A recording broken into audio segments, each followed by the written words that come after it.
Good morning. Oh, it's a Thursday, Saturday. Holy moly.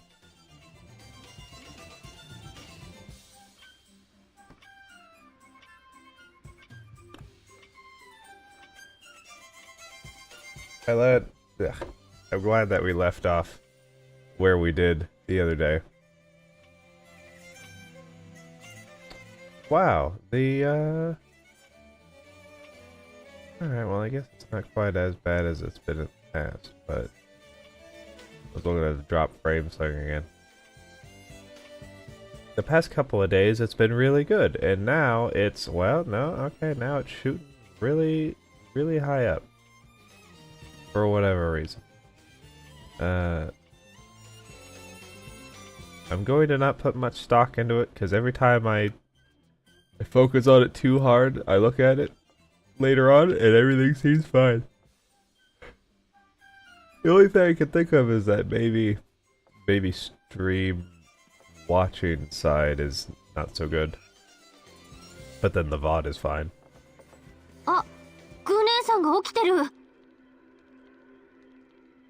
So, I was, I did have the thought sometime this morning in between. I had one of those nights again where I woke up like 3 different times. My own fault. But I hope that if she does get her memory back, it doesn't just like completely change who she is as a person deep down. Because if she does end up just becoming like an entirely different being, even with her memories of like hanging out with us and you know, doing all the things that we've been doing together, if she ends up becoming suddenly very like imperious, you know, it seems like she's got something to her that, you know, she has like a position of authority or power or whatnot. So if she ends up becoming suddenly just like a very different lady when she gets her memories back, because I assume she's going to be getting her memories back at some point. If it's not right now, then maybe later. Because currently, right now, she looks like she's talking to another spirit seed, whatever these things are. But yeah, I assume that has to be happening at some point so that she can fully explain what's going on. But yeah, I hope it's more of like a blending of how she is now, but just a little bit more there with it, you know, and so she's not just like forgetting stuff all the time and going, oh well. お力が戻られていないのですね。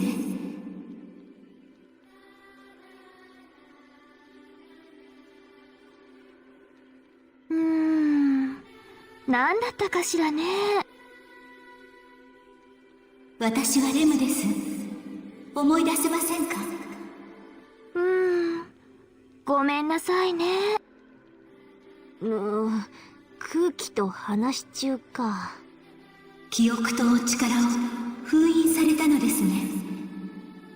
成熟から程遠いこの地ではやむを得ぬ処置だったのでしょう。誰と喋っちょるんじゃ？僕に聞かれても。私もこのままの姿でとどまることはできないようです。あら、残念ね。時の目覚めまで眠りに落ちましょう。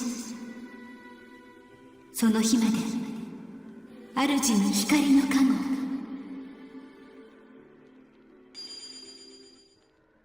まあ、レムちゃんの種だわ。とっても素敵ね。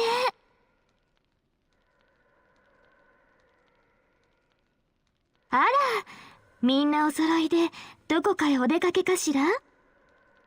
いや、そうじゃなくて。あらあら、そうね。起きたらおはようよね。みんなおはよおはようございます。ってそうでもなくて、一体誰と話をしていたんだ？誰だったかしら。体は大丈夫ですか？何のことかしら。まさかあの時の記憶がなくなっているのでは。あの時？霧から黒い服の人が出てきてグリューネさんを攻撃した時です。記憶になさそうだぞ。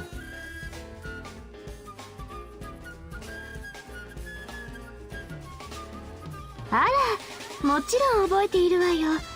シュバルツちゃんに会ったことでしょ。シュバルツちゃん？誰それ？誰だったかしら。思わせぶりなこと言ってまた記憶を飛ばさないでよ。ノーマ、あまり大声を出すな。あの黒い服のやつ、シュバルツっていうのか？あ、そうそう。黒い服の子がシュバルツちゃんよ。グリューネさん、記憶が戻ったんですか？それがね、名前だけは思い出せたのだけど。他のことはダメなんですね。もうちょっとで全部思い出せそうなんだけどね。なかなかうまくいかないのよ。困ったわね。全然困った口調じゃないですね。そこでお願いがあるのよ。どこでだ！話の流れは無視かよ。シュバルツちゃんにまた会ってみたいのよね。姉さんを攻撃したやつじゃぞ。会えば記憶が戻るような気がするの。大怪我を負わされたんですよ。今度は仲良くなれるかも。なれるか。モーゼスちゃん、お願い。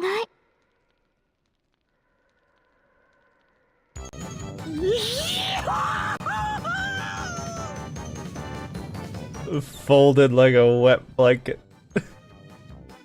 嬉しかったみたいだね。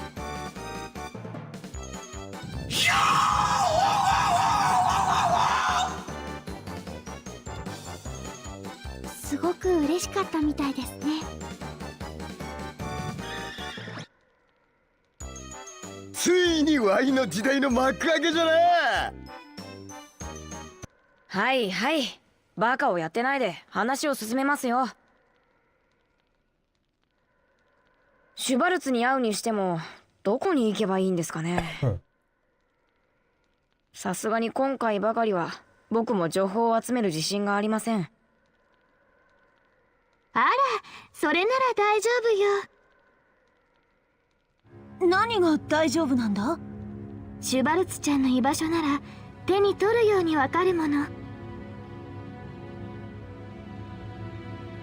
そうなの？なぜかはわからないけど、なぜだか存在を感じるのよね。すっごく不思議よね。すっごく。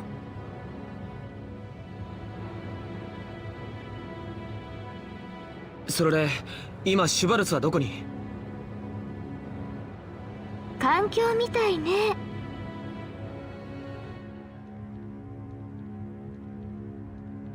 どうする？姉さんを信じて行ってみるしかないんと違うか。空振りだったらどうするんですか？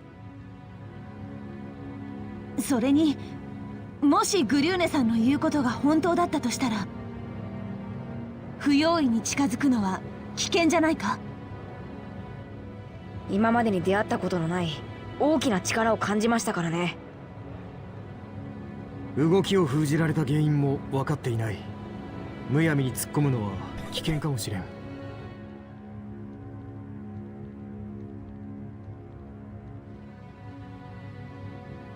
だが放ってもおけないだろう。黒い霧とも関係あるかもしれないですし。何より手がかりは他にないんだ。俺は行くべきだと思う。何かが起ころうとしているなら私たちの手で止めましょう。そうじゃの。悪さしちょるやつを野放しにはしとけん。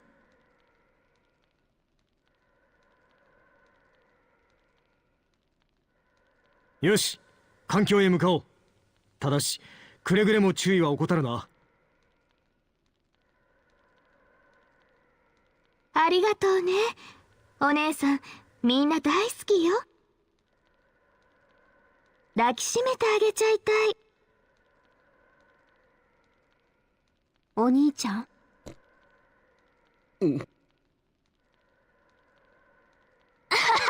せねせねつらいやね。なんでこうなる。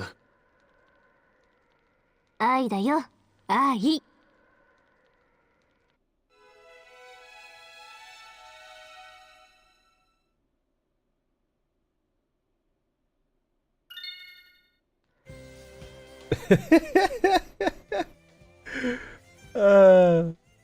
That was it's funny. She's so free with her feelings and stuff all the time. So that was just the, like, I don't think I've heard, like, most, oh boy, for most of the game, most of our emotional stuff has been about family and friends and whatnot, and we've had, you know, there's been relationship stuff here and there, but it's never been so blatant as just anyone coming out and saying, like, I love you all. And so having that happen, and then just all of the men being so immediately take it in, especially when she was like, yeah, it's like I could just hug you all.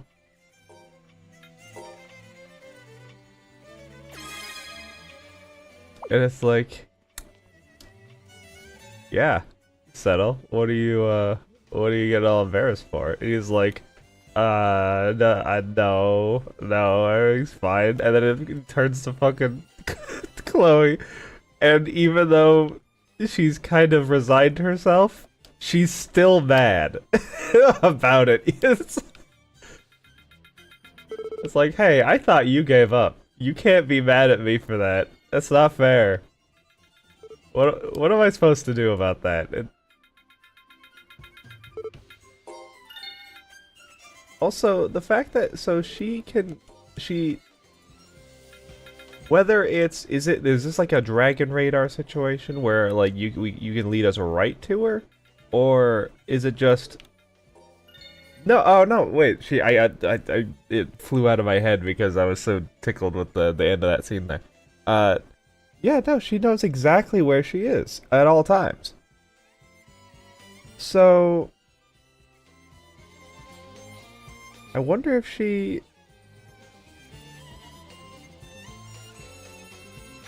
I mean, I guess I would explain why we kept getting... like, we kept getting ambushed in different places. Because she could always probably tell where Grune was, too.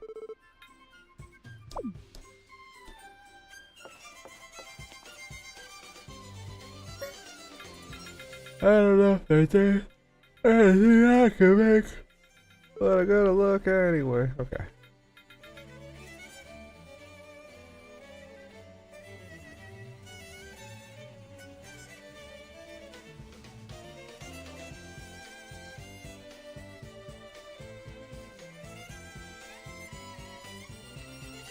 I wonder what this means by no effect if KO'd or petrified.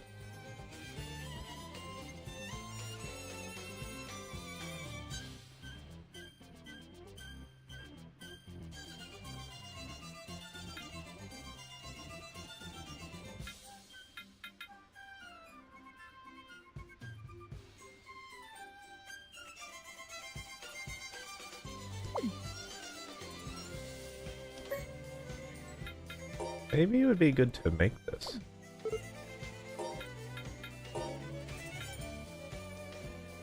So 44, Int plus 10.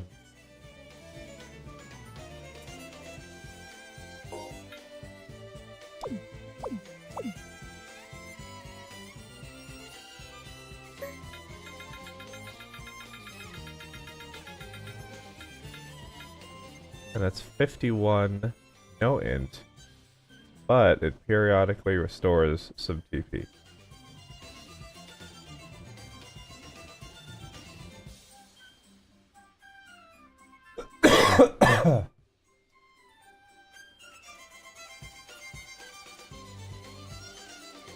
I think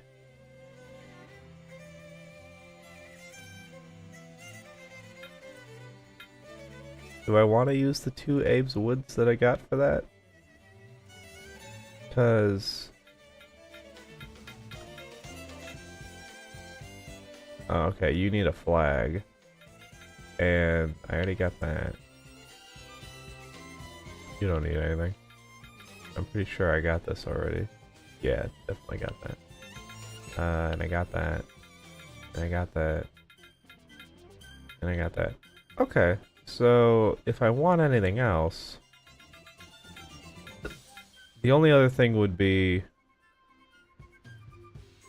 oh, this is better. This is kind of nice, but this is better. Yeah, guard bottle, holy... blah, blah, blah, blah, blah, blah, and churros. Let me go make some churros. Also, I should buy some holy bottles from you. No. No, I won't. I'll buy them at the end.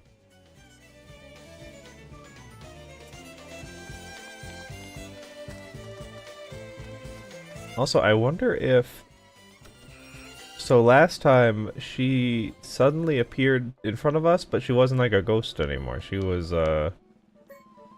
just like a full woman.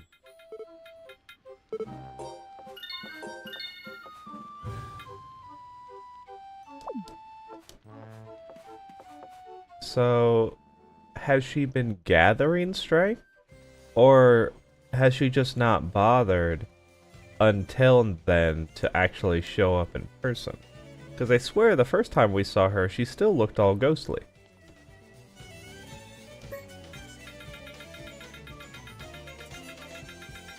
And clearly, it would make sense to me that she would have been gathering strength.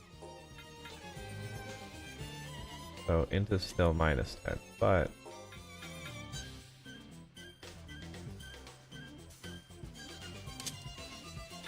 you also got the C, so that's fine.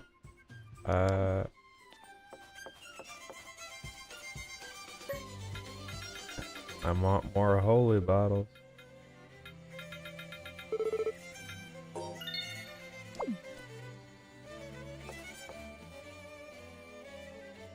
So Solon, because he was so evil, and he seemed to be generating so much of the darkness, the mist, the darkness makes it seem like it's Kingdom Hearts.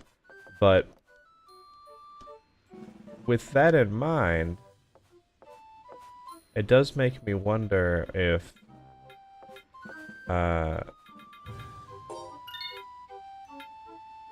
maybe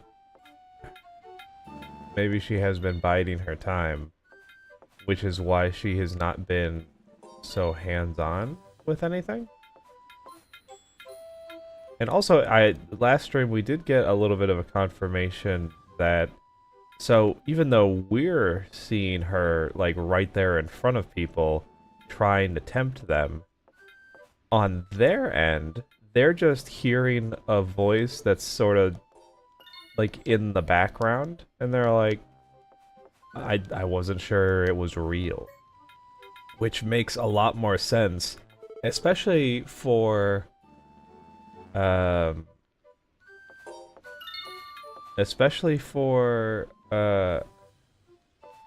what you call it?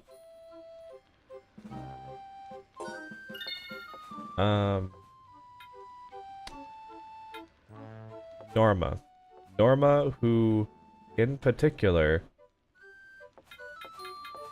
was what do you call it? There we go. That was good. She seemed like she had actually fully given in, and then she was just fine. Later on, she was just like we had to defeat her inner darkness and whatnot, but what seemed like the point of no return for her really. Oh, the bridge. Where's the bridge? Hold on. Now I have to remember where the bridge is.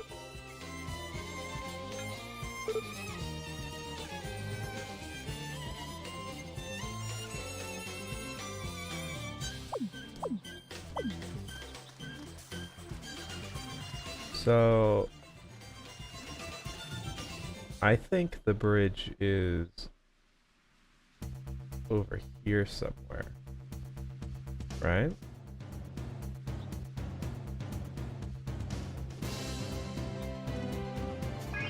I think that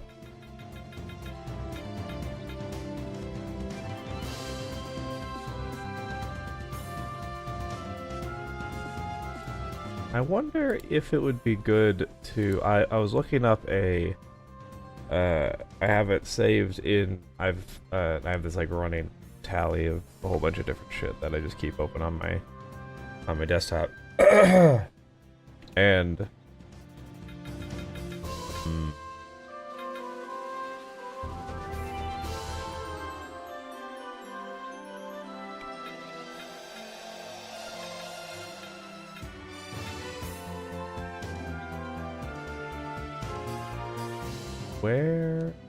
where was the bridge?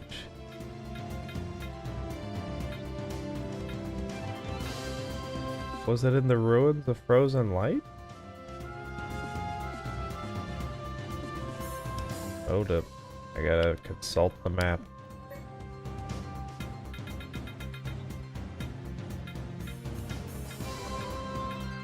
Bridge. Okay.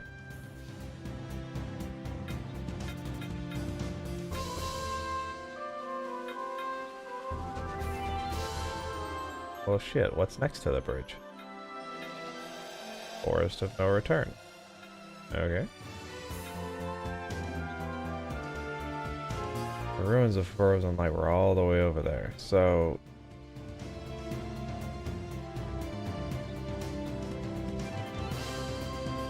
I bet you...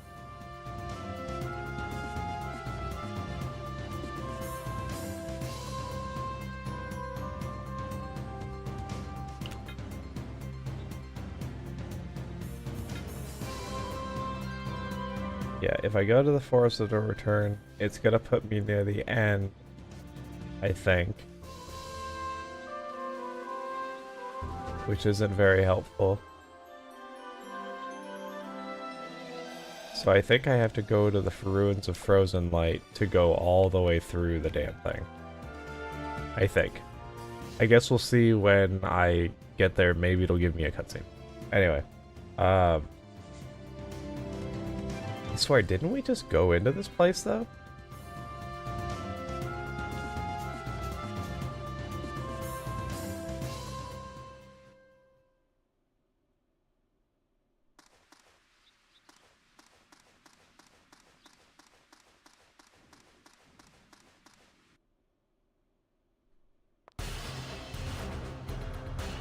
Oh, you know what?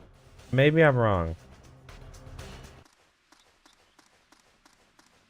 Actually, now that I think about it, maybe the ruins led us to the forest, but then from the forest you can see the bridge. So actually, maybe I'm wrong. Maybe I do go to the forest and then we'll see where I need to go from there. But I was thinking, just so that I'm not having to, and there's not like a ton, so it's not like it's a huge deal. But I was wondering if maybe it would be good to start figuring out how one of those little Autobot things works for yeah, roll out. But for like the stream management stuff, not not for anybody, because, you know, clearly empty currently, but just for the AI bots, because I feel like the AI bots are constantly a thing.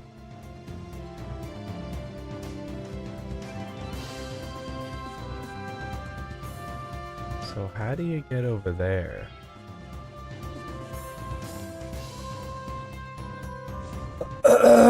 I think I see, so I see over there that there's a little bridge down.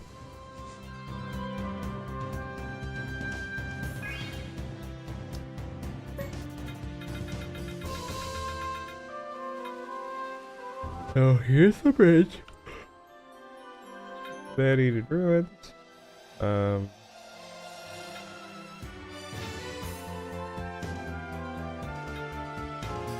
Those are all too far away.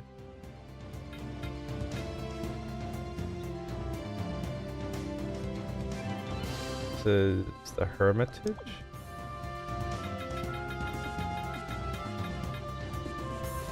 Maybe from here.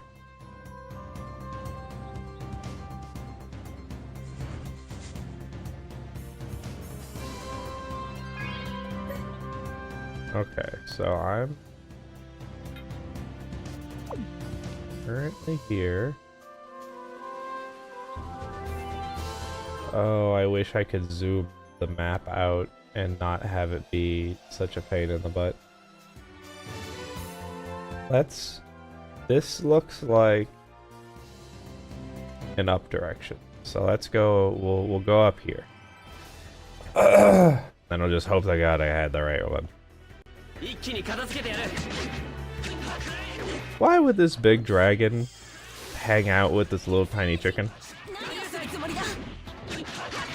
Sometimes the monster composition feels like it doesn't make a whole lot of sense.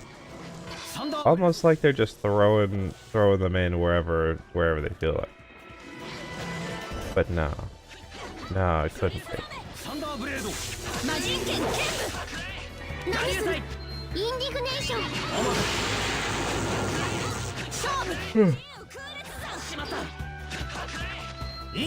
But yeah, I wonder if the tools that people have for like the some of those automated like mod bots that you can find out there, if they're calibrated in such a way to sort of recognize the consistent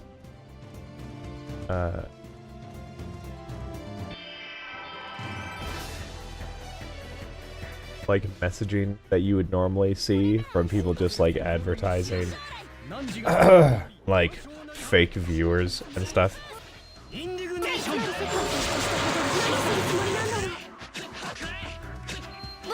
That's funny.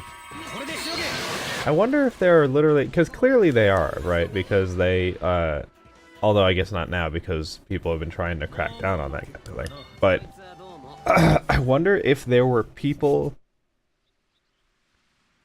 who were using stuff like that. So it wouldn't have been AI viewers at the time. It would have just been like bots.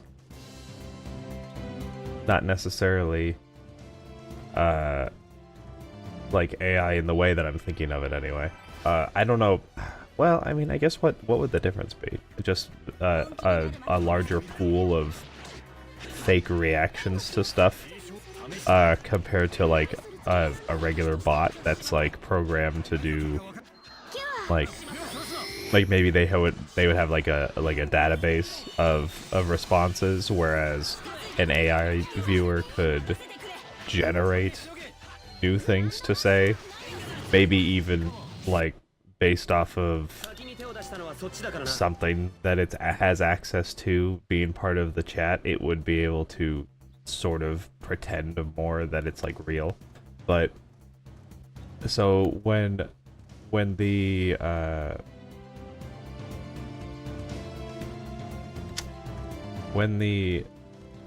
got found out that there was a whole bunch of people using botted viewers,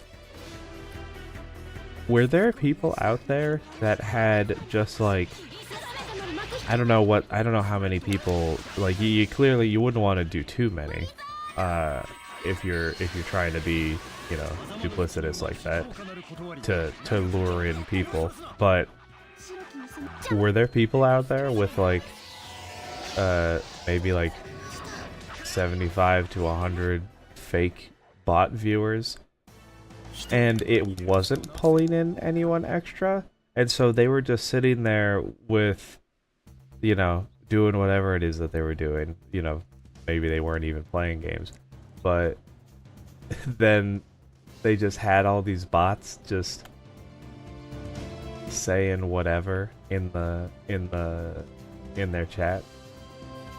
Huh. Did I go the wrong way? It feels like this is wrong.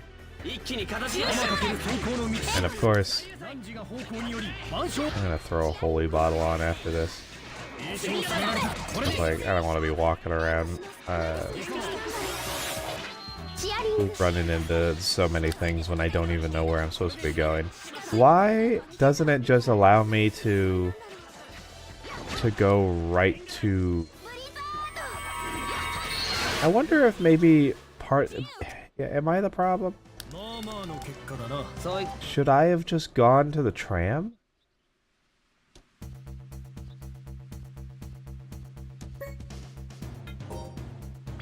I swear it gave me the little thing, it gave me the little, whatchamacallit, as if this is the correct way to be doing this. So I figured I was on the right track here, going this way. Oh?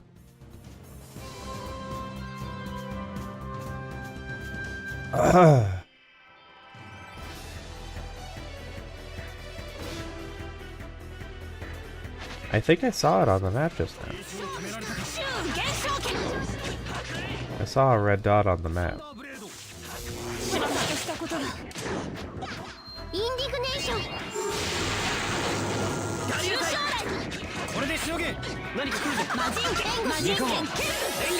Yeah, if I needed to go on the tram, I figure it would have, like, when I tried to leave, it would have been like, hey, we're going to the bridge, we need to get to the tram, or something.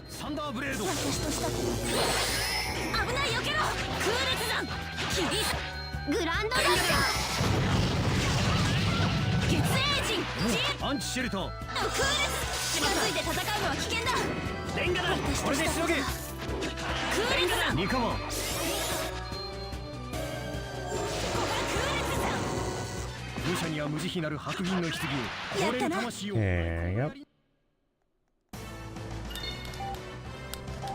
I got posed an interesting, yeah, look, see, there it is.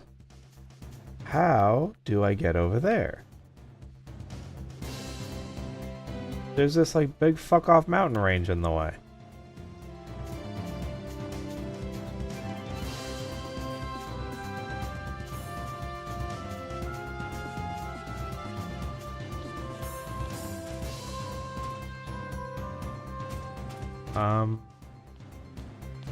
I did it.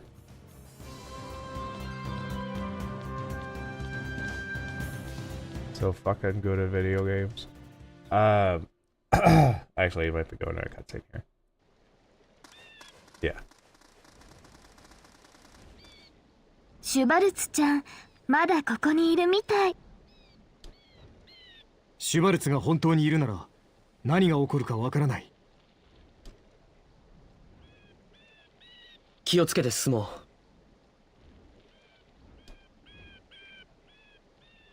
いざとなればモーゼスさんが男を見せますよ。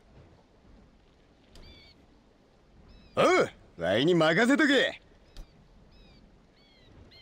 本人もやる気のようですから、危険が迫った場合にはモーゼスさんをおとりにしましょう。待てやこら。何か文句でもありますか？ありまくりじゃ。グリューネさん。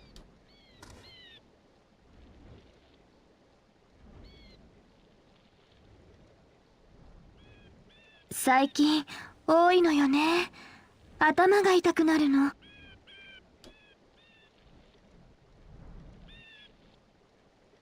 モーゼスさんが大きな声を出すから。何でもワイのせいにすんな。グネさん大丈夫？平気よ。ごめんなさいね、心配かけて。無理はしないでくれ。言ってくれればすぐに休憩する。ありがとう、セネルちゃん。もう大丈夫。先に進みましょう。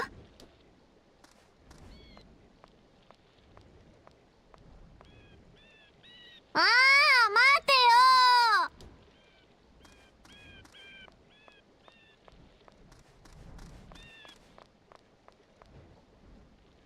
グリューネさんが率先して戦闘を進むなんて珍しいな。記憶のことで焦りがあるのかもしれない。記憶を失うってとても怖いことなんですよね。自分が誰なのかもわからないか。想像するだけで目の前が暗くなる。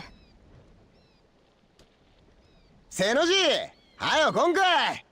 親父ものんびりしてると置いてくよ。誰が親父だ。笑うな。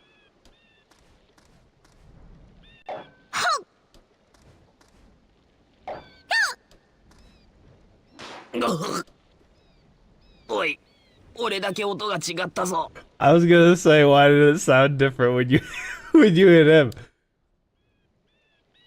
シャーリー、嬉しそうだな。だって初めてなんだよ、ウィルさんに叱られたの。それ喜ぶことじゃないだろう。私にとっては嬉しいことだもの。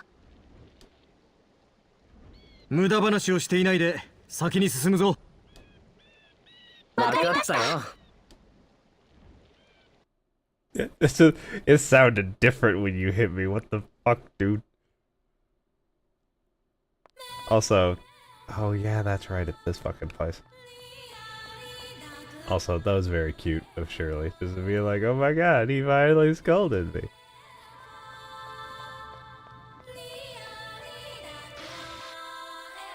You know what I'm gonna do? Oh, while I finish my thought.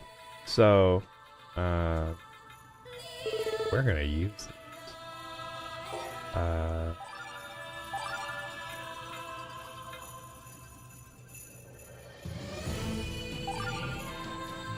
That's a few.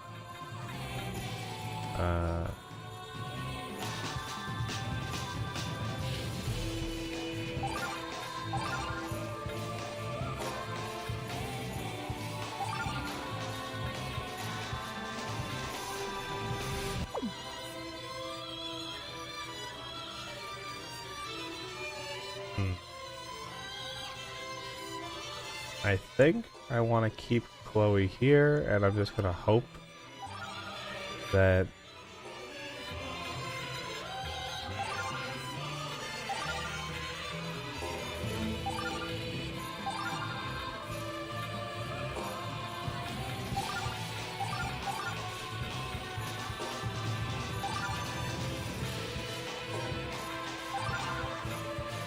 there we go. Look at that. Awesome. All right. And then I forgot what I was gonna say. Oh, so yeah, I got posed a question this morning by a friend. He just sent me a text about it, and I thought about it, and then I was like, no, that can't be it. But he was saying, he was like, do you think that Gordon was delayed to work on purpose so that the resonance cascade could go off like at the right time? And I was thinking about it, and I was like, no, I don't think so, because they waited on him, yeah, But the problem was the experiment, like, at its core. So they had this, like, the purest sample of whatever the crystal was that they had, which, you know, clearly it came from Zen, you find out later, but, you know, so you had this, and then they were, like, being pushed for results. So they were like, okay, well, we're gonna push the mass spectrometer past its normal limitations, you know, well, you know, which is what they mentioned in the thing. They're like, you know, today's experiment is gonna be a little different today. We're pushing it past 100%. And, you know, they were like, well, you know, it's like, it should be within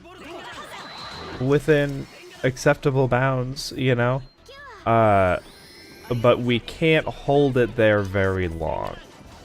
And it's like, I think no matter how long, so if Gordon had been on time or even later, I don't think it would have mattered for them.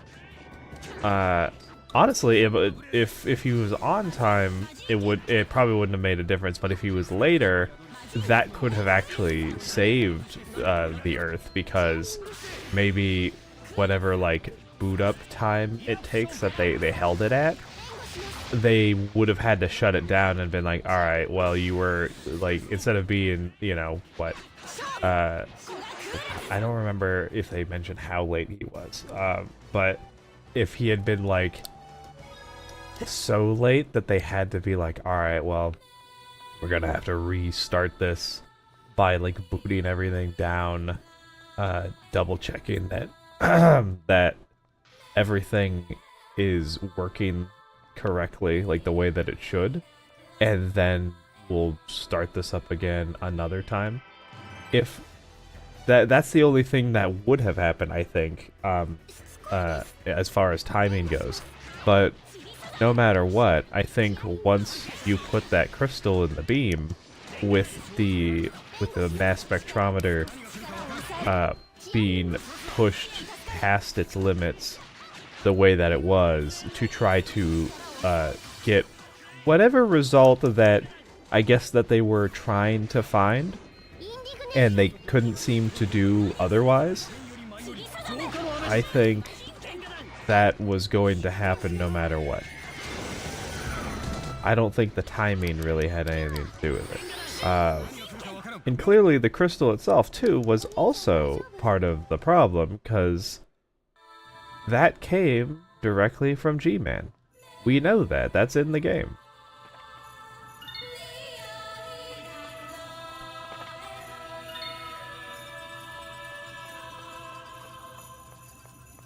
So yeah, interesting. I wonder they didn't mention why they thought that, or if it was just like a random idea that popped into their head.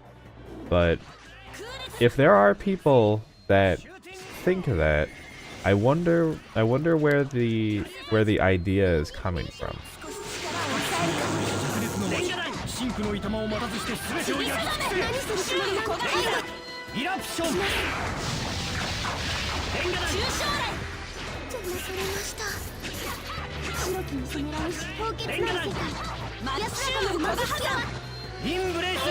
These things have very Kingdom Hearts colors going on right now.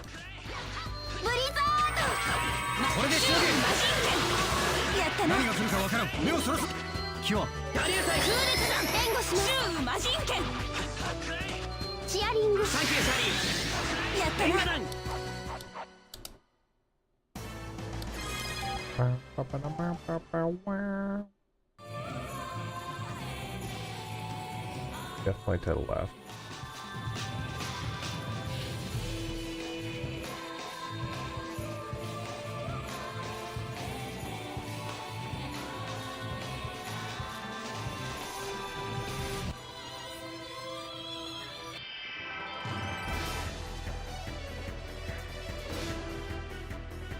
I do still wonder what all of these little seed spirits mean when they say that the land is not mature yet. Oh, that was the other thing that I kind of lost track of. What did they mean by the awakening of time? As if time is like a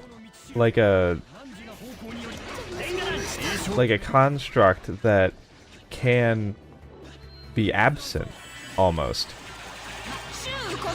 That's an interesting one. Because the land, I already suspected that she might have had something to do with the land, kind of like how the Faerines have their like deity spirit that is the sea. Like maybe there's some that are part of the land. But the awakening of time, unless that's just like a weird translation thing, I wonder what that means.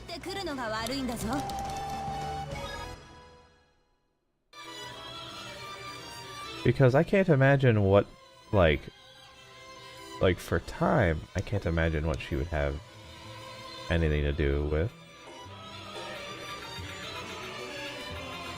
Unless she's like a time traveler. That would be weird.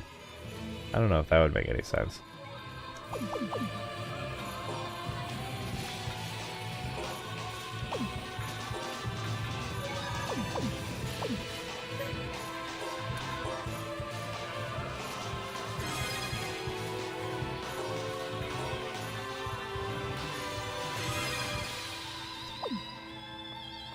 Also, so this lady's name is Schwartz. She seems to remember that fairly clearly. What? I wonder if Grune's name is also... Because Schwartz sounds very, like, German. I wonder if Grune is also German, and it sounds, or like, and it translates to something specific. You know what? After this fight, I'm gonna throw that into translator real quick.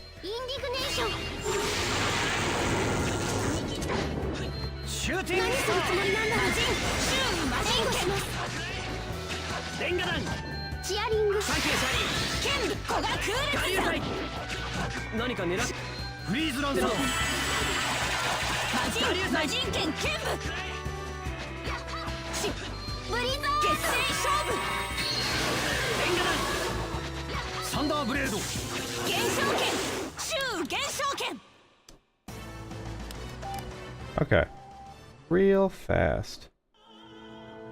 Real fast.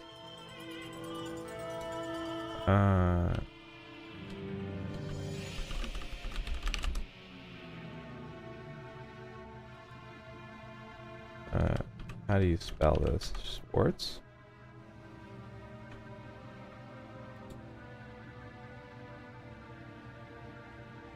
Let's see.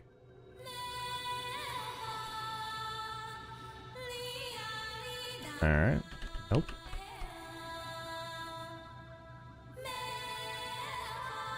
Okay, so if you put that into Google Translate, Grune is green. However, Schwartz did not pull up anything. That could be because I spelled it wrong. We shall see. Hey, look at this. Odd. Simon. The rabbit's foot, I think, is just a... It's just one of these, right? Yeah. I think I'm good without it. Oh boy, puzzle room.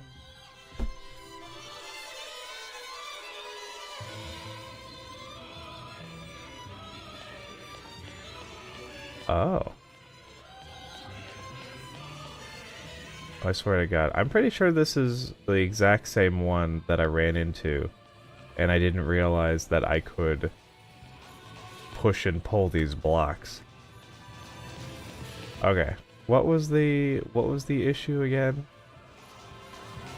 So I want...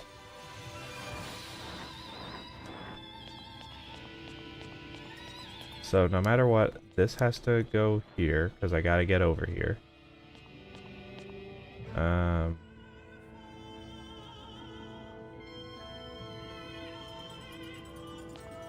And I think same thing here, right? And then this can go...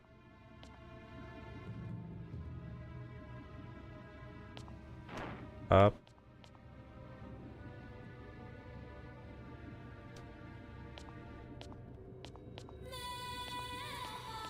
Maybe.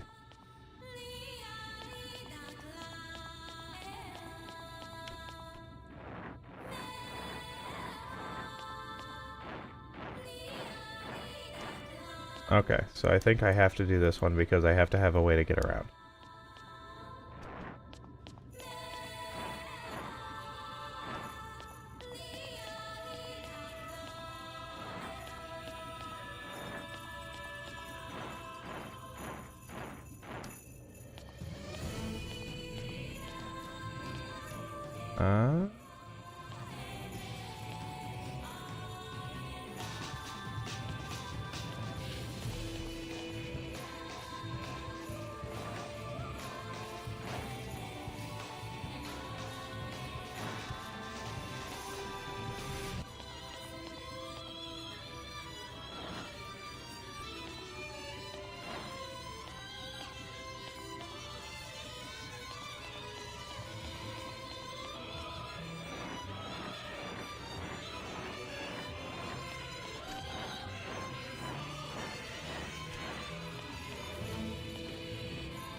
Right.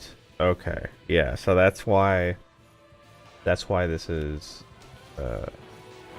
not so good. Okay, so if I move this over here, I can get both of these. Nah. Well, okay, I fucked it up.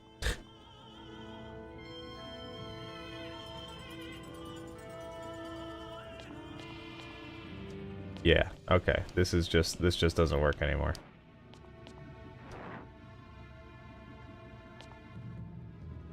Okay, well, rethink that. No, I got it.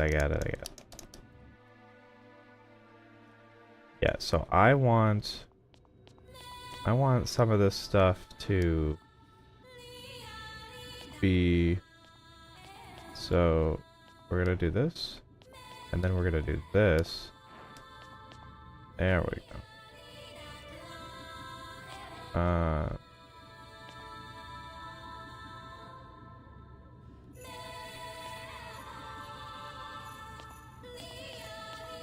And then I can, if I pull this over here, then I can push it up. There we go. Right, okay.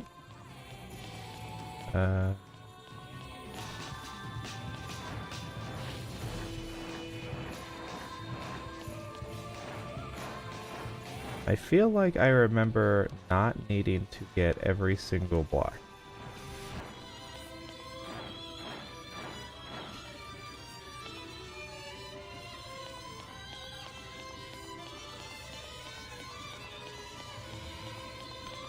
No, son of a bitch.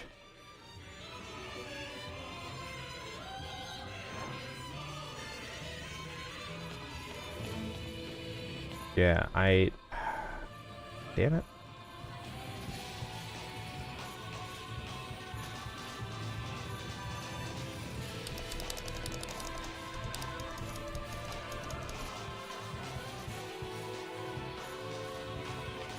Okay. So, this one gotta be. This one.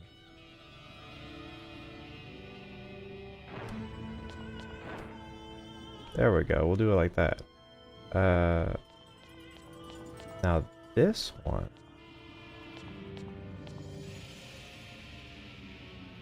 This one I'm unsure about.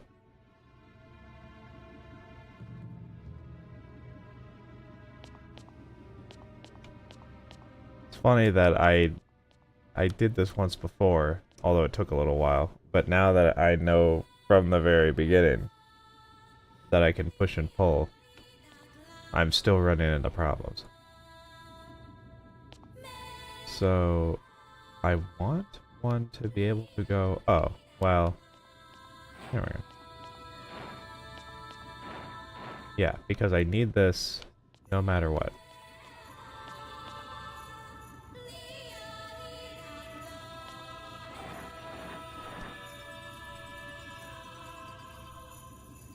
It would be nice.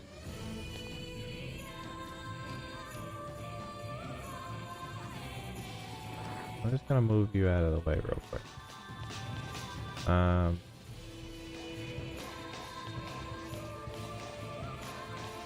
Yeah, I can't do anything with this without locking myself down by accident.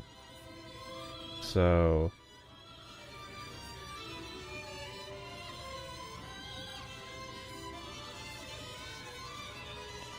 And actually, I don't think there's any way for me to fill this space anymore.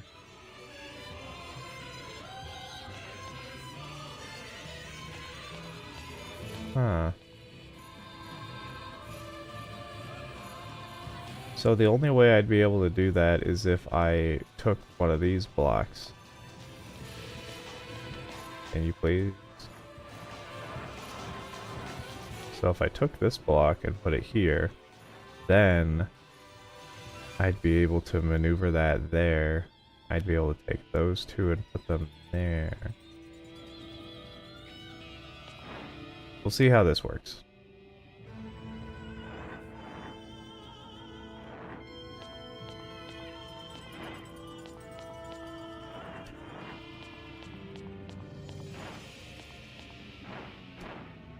Okay. Oh, and I can maneuver it around here now. There you go. I don't even think I need that last one there.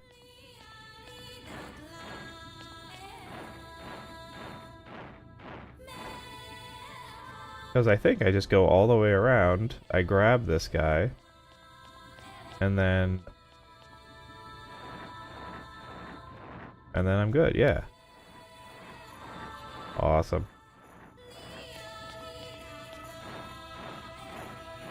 Really makes me wish for,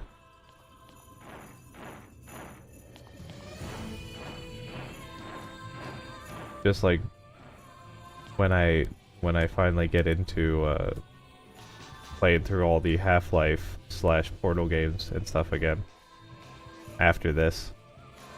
Because, man, I love going through all those Portal puzzles. They're really nice. They're all very satisfying to do, even after you've done them multiple times already.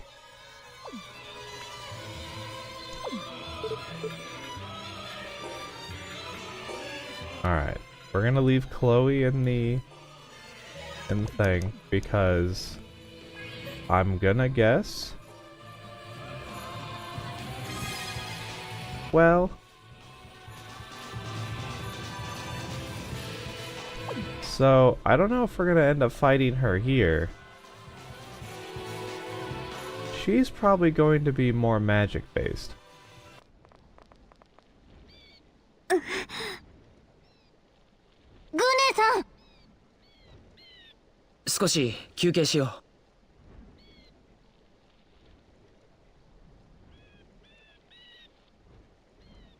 もう痛みはないですか？ええ、おかげで良くなったわ。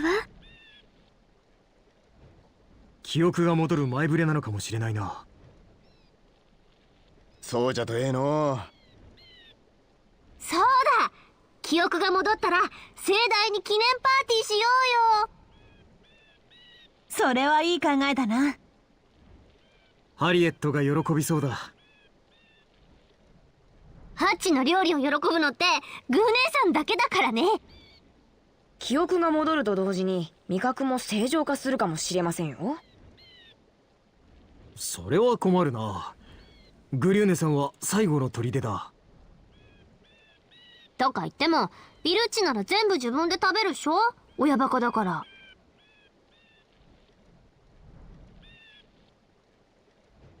お祝い楽しそうですね。ホタテ三兄弟とかフェロボンとかみんな呼んでワイワイやろう。ザマラン殿もな。エルザさんとオルコットさんも。とっても素敵ね。お姉さん、今から待ちきれないわ。泉にピクニックに行くのもいいですね。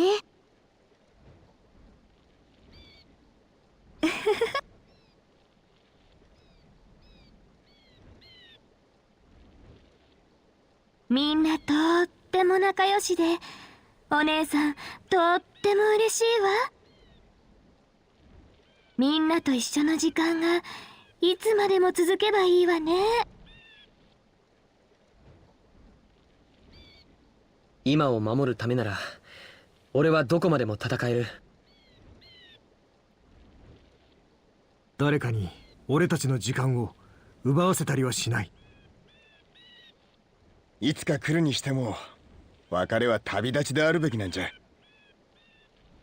その時に後悔しないよう今を懸命に生きていくんだ。そんじゃグー姉さんの記憶を取り戻しに行っちゃおうか。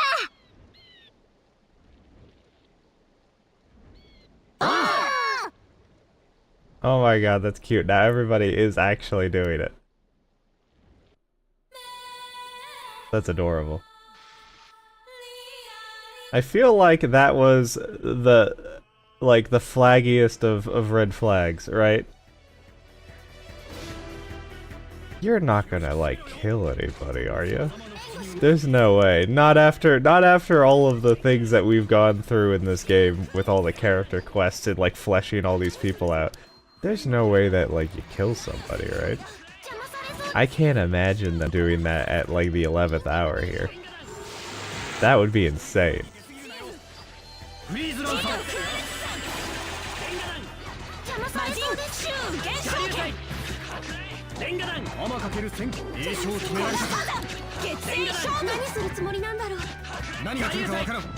know what's weird? I know that particularly for Portal 2, right? They had like the workshop stuff where people could make all those test chambers that were community made in case you wanted more Portal puzzles. I don't know what it is. You know, not that like they're made badly or anything, but something about it feels not nearly as engaging. I remember playing through some however long ago just because I was like, oh yeah, that's right, that is a thing that you can do in Portal 2. They have all these extra ones that people have made themselves. And it's like, well, I've played through this game however many times in a row. I guess I don't really have any reason to not check it out. And I want to say I played through like 5 or 6 of them. And then I was just like, I don't know, man. The magic's not in it. And I don't know if it's because it's not tied to the narrative.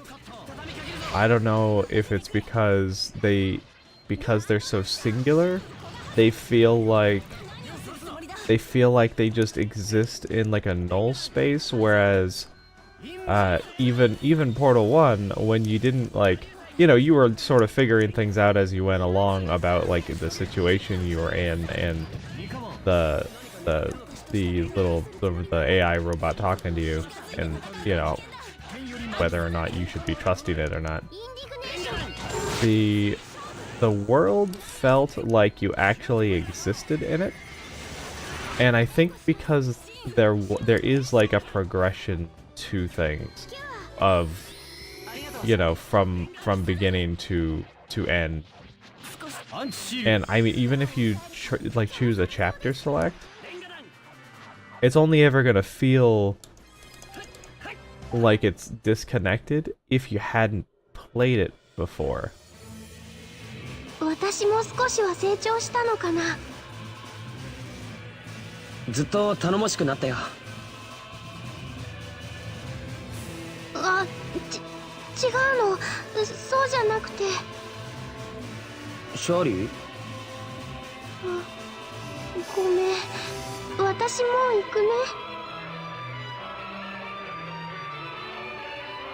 Oh, that one just kind of made me sad.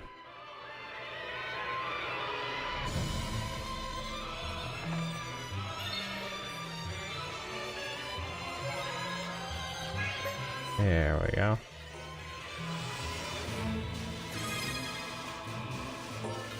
Watermelon. Oh, that's right. You can't use that. Gotta go up. Yeah, so good that it's there, because clearly there's no reason to not have it there if possible, because especially for a puzzle game, like people can make some really incredible things with if you give them the tools to do so. Look at all the Doom mods out there that are like really good, right? But yeah, for something like Portal in particular, that has a lot of, it's got a lot of like feeling running underneath it when you're playing it, and I feel like having those test chambers that are community made separate, while they're nice to have, they just don't interest me. And I wish they did, because it would be kind of nice to just boot up some new test chambers every once in a while and play through them, but they just don't. I kind of feels like I'm going through the motions, which is really funny considering I've played through the Portal games, both 1 and 2, like more than a dozen times over the years, I'm sure. Well, Portal 2 is, you know, it's not new, but it's newer, so like maybe that one has been a little bit less than the others, but you know, it's, you would think that would just be going through the motions, but I kind of feel like I'm in it every time I'm playing it, you know? Even when I'm like, ah yeah, I got this, I remember this one, you know, and you bang it out. But it still feels like I'm in it. Same with this is a criticism I've seen people have of Half-Life 2, where they were like, yeah, you know, very good game for its time, but you know, how many times can you play it and get the most out of it that you did the first time? And I don't know, for me, it's every single time.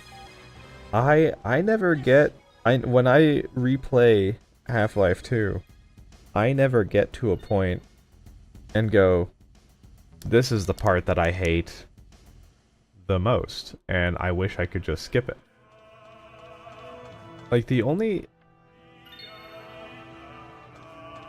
I think the only thing that, so in the original Half-Life, and to be fair, Black Mesa 2, but Interloper, no matter what, is always too long. You could be married with kids 25 years later, after the fact, and you're still in Interloper. That's what Interloper always feels like. That's like the only one that, no matter the version that you're playing, always seems like it goes on a little too long. But other than that, individual issue that seems to exist across, you know, across versions, you know, the whether you're playing OG Half-Life or you're playing Black Mesa. That's the only time that I've ever been I've ever felt like something was just like I could, if it gave me an option, I might skip it. Especially if I'm like, if I get to a certain point in it and I'm like, okay, I got to the part that is like sort of the interesting narrative part. Now all of the rest of this, I could just have it skip me right to the end. I would be okay with that. But yeah, that's just that one.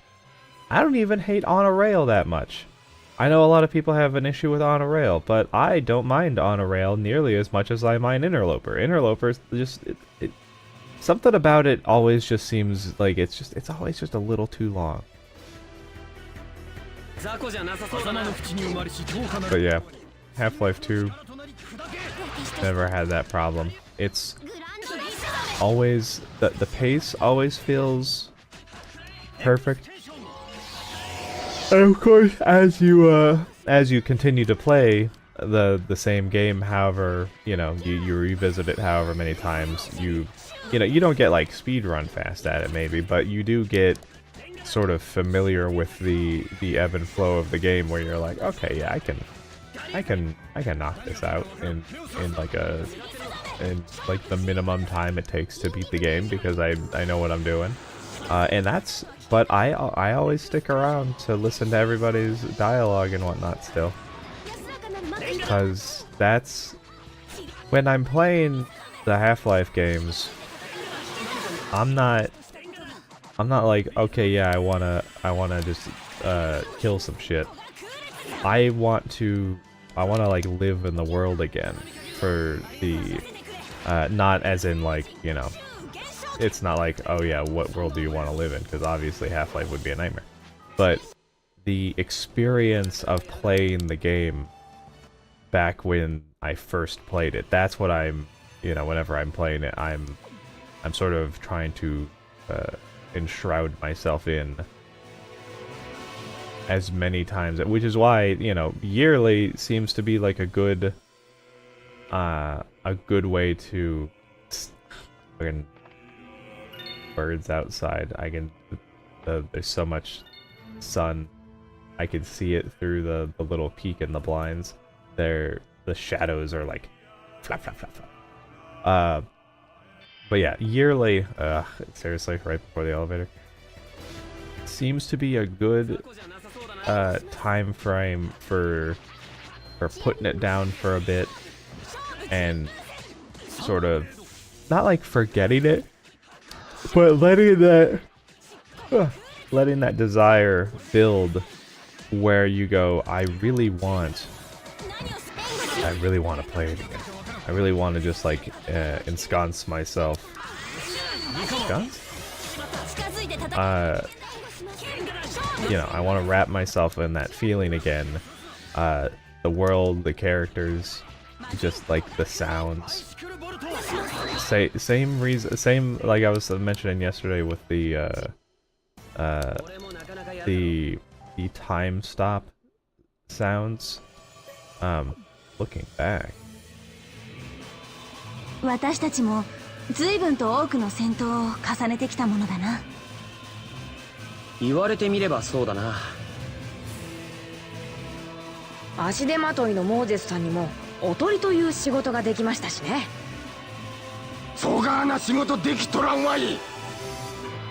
その調子でこれからもよろしく頼む。I feel like you're throwing up a lot of flags. It's worried me greatly.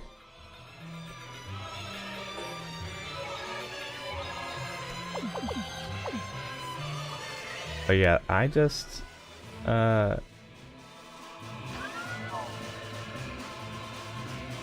it's hard for me to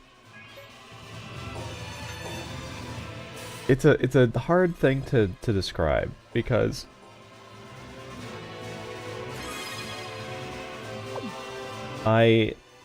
there are certain things that just stick out in your brain, like so that like I was mentioning before with that time stop sound, that came at a very particular time in my life, Oh Jesus. We're gonna have to do all this shit now. And so when I was watching that with a friend, and that became like a ritual that we did for a while, all the way up until, oh, I don't remember where we stopped. We might have stopped at part 5, because then a whole bunch of things changed life-wise, and so it became it just became too hard to keep up with that, which is unfortunate. At some point I need to go watch Stone Ocean, but either way, like because of like the time and place and like the feelings associated with having that ritual of like, hey, you're watching JoJo, you know, watching it as it's coming out, you know, fantastic. And it also was coming out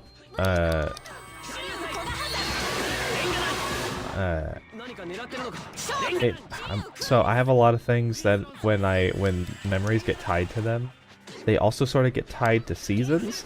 And so it'll be like, so JoJo always reminds me of summer and like being in a really hot apartment, because that's when we were watching it. Particularly Stardust Crusaders, which, you know, I don't care what they tell you, Stardust Crusaders was peak. That was a fantastic show. I don't know why people give it so much shit. Part 5 is worse in every single way imaginable compared to basically every other part. But, you know, I have certain things that are like that depending on when I saw them, as well as the time that I saw them in, as far as like the portion of my life that I saw them in, they sometimes get tied to not even just the feelings that I had at the time, but also like the seasons, the temperature of the time, I would say. So Samurai Champloo is another one. Samurai Champloo, when I first was watching that, even earlier, that happened during, I remember it reminds me of spring, and being in particular in the state that I was in at the time, just humid, just constant humid ass spring. That's what that reminds me of. So so Half-Life 2 has that same sort of thing, where I've got that okay. I've got that same feelings tied to like a season, and I'm pretty sure when I played Half-Life 2 for the first time, it was summertime, playing on on Steam for the very first time, even actually, because I was using someone else's account, because I didn't have money to get games or anything back then. So it was just, hey, you know, I have this on my Steam account, I can log in on your computer, we'll have to install it and whatnot, but, you know, then we can play it. And I was like, okay, yeah, that sounds great. And so we did, and that always, and I'll always have that memory now of, because it would have been definitely, especially at the time, it would have had to have been summer, because that's one of the few times in that place, that house, or whatever we were living in. I don't know if it was actually a house. It might have been like one of those weird connected duo things. What do you even call those? It's like a duplex? Townhouse? Something like that. I keep going the wrong way. I'm never gonna use these dark pots.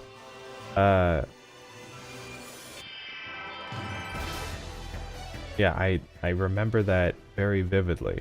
And it had to have been summer, because that's one of the few times that I would have had that much time to just sit there and game on the computer anyway, because clearly I well, I guess not clearly if you weren't there. You know, you wouldn't know. But I had some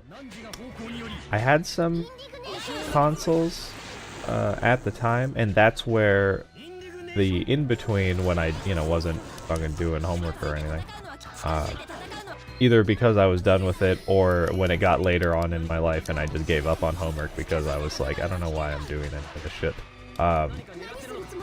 Most of my gaming was on consoles to begin with, but then when computer gaming started coming into the picture, the only computer that was available was the one that was in, like, the living room. And so it was just out there for everyone to see and, be a pain in the ass, walking around about it. So during the summer would have been one of the only times we would have had time to just sit there and do that, and had people not, like, be annoying or be on our ass, be like, hey, need you to hurry the hell up because I gotta use it for something, And then later on,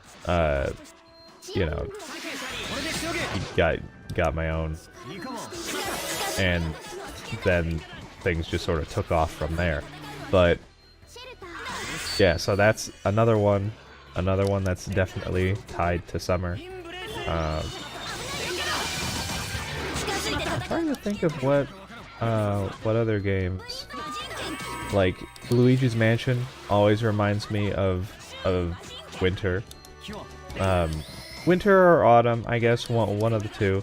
But that one I very much, and it doesn't really have anything to do with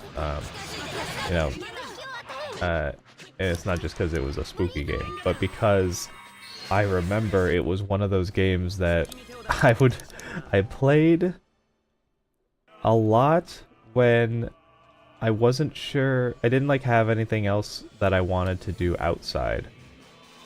And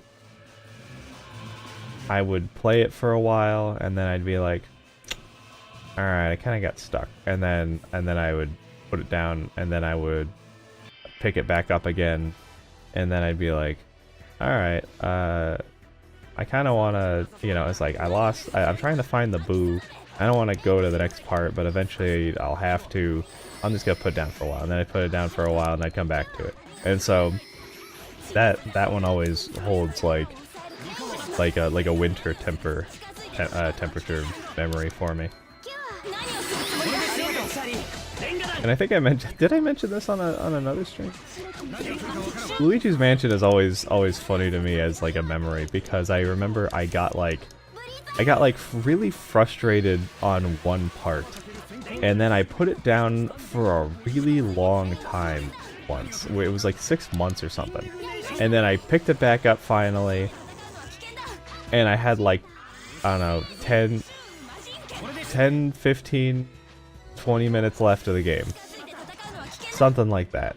And then I was like, I can't believe I stopped playing right before the end.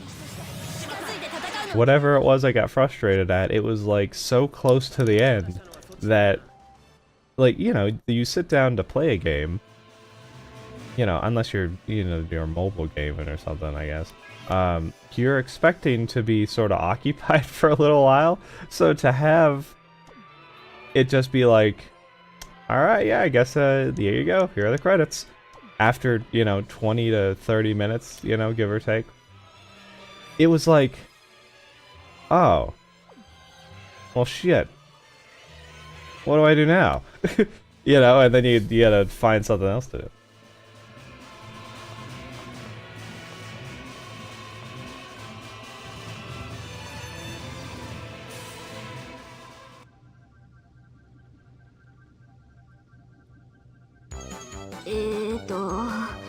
私ってば目が悪くなったのかな。誰もいないっぽいんだけどね。考えたくはないんだが。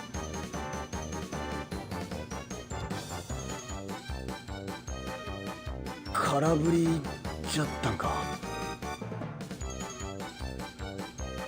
グー姉さんに限ってそんなこと。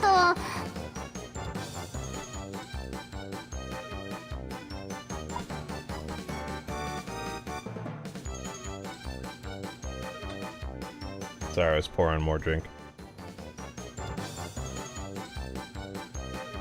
いくらでもありそうだね。あら、ここは。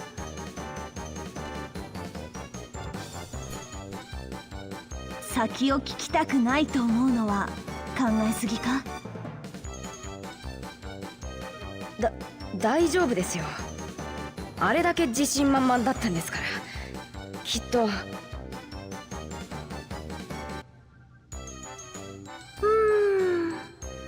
間違えちゃったかしら。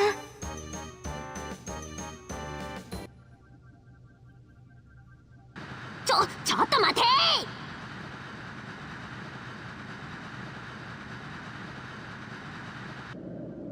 まあ、みんなどうしたの？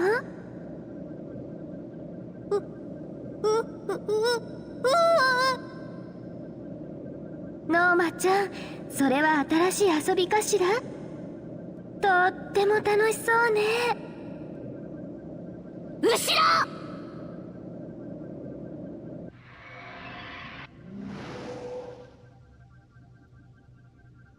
まあ、やっぱりここで正しかったのね。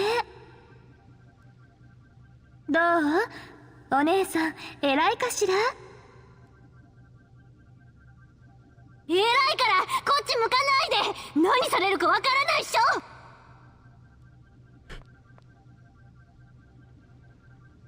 我を感じるまでには力を取り戻しているわけか。シュバルツとか言うらしいな。お前に聞きたいことがある。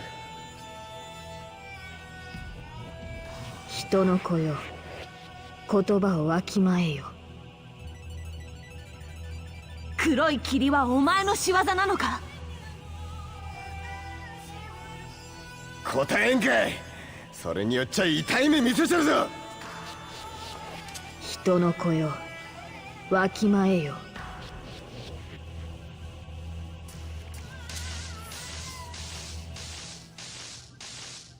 また。どっちくしょう。体が動かん。答えろ、シュバルツ。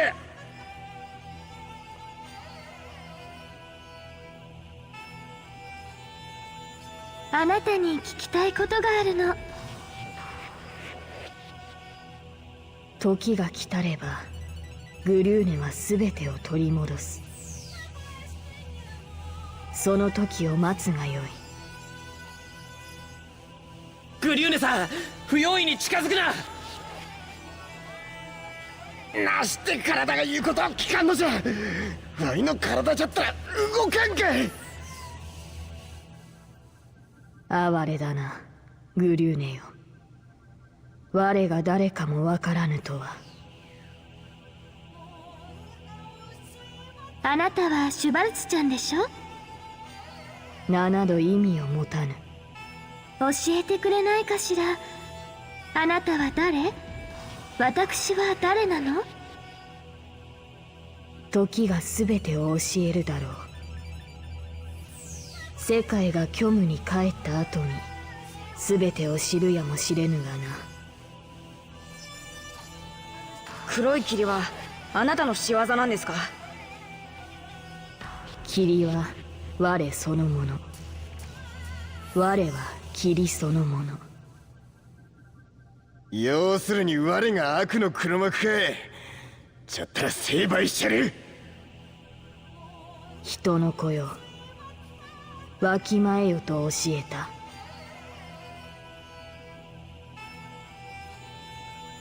このまま無に帰るがよい。シュバルツ、何をする気だ。答えろ。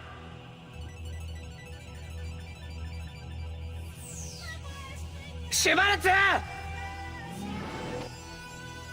あがくな人の子よ。これがお前の答えかよ。そっちがその気なら、お前が災いを生むというなら俺が立ちはだかってやる。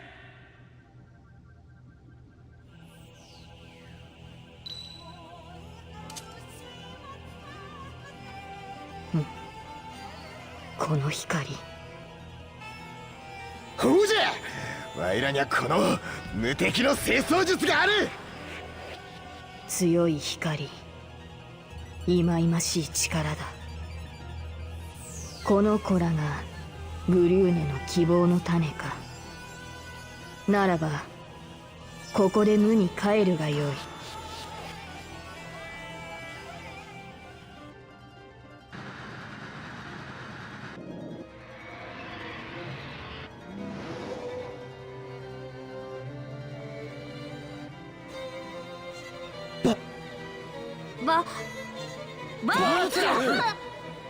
これってどういうこと？考えるのは後にしろ。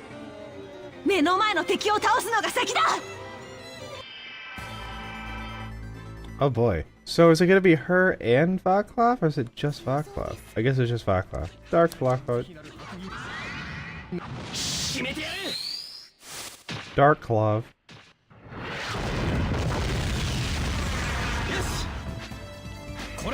So I'm still unsure whether or not is she oh boy. Thank you. Is she waiting for Grune to get her memories back? Or does she not want her to get her memories back because they're at odds? I'm still not entirely sure where her feelings are on this. Oof.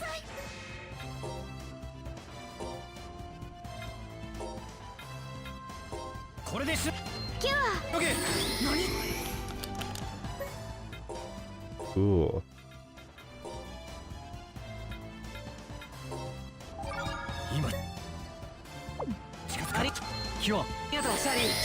Thank you.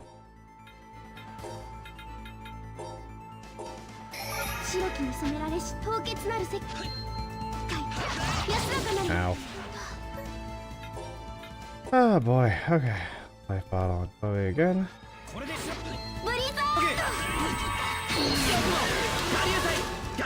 Are you fucking kidding?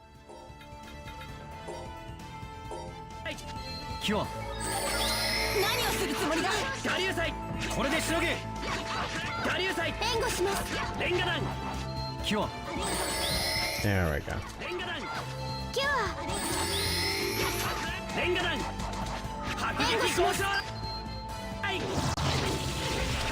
I meant to run from that, but I was stuck in my attack animation. Oh.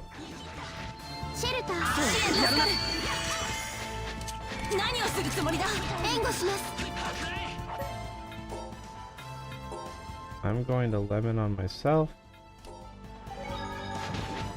And of course, Chloe's dead.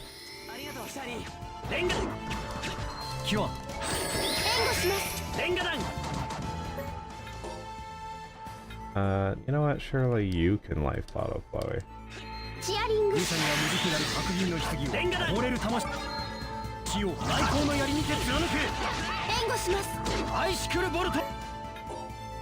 I'm gonna actually... You know what? Miracle Gel would be good right now.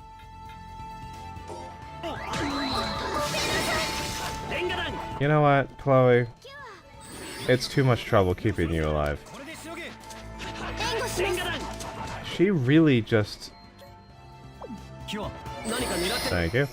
She really just isn't very good as a companion, it seems. I can never get her to not job. I don't know. It's pretty nuts. I think... What are you doing? Now! 我流祭フレイムカット。レンガ弾レンガ弾何か狙ってるのか。 I think probably having Grune here would have been the better one. But for some reason, I decided to leave Chloe. Can I pick him up? Yes, I can. Look at that. There we go. I'm sorry, I ruined your, nope. Hell Strike? That's not.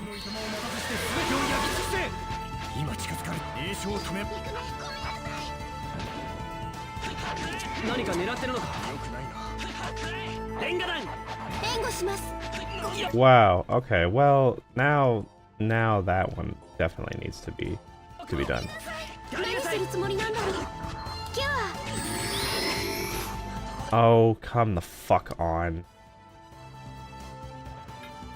Okay, Will, life bottle on me, please.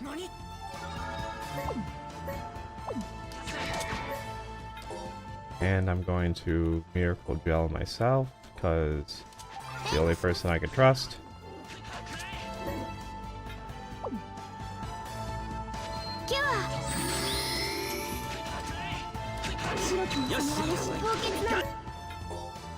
And I'm certainly not going to wait for you to do it, so let's do it on myself again. Holy moly.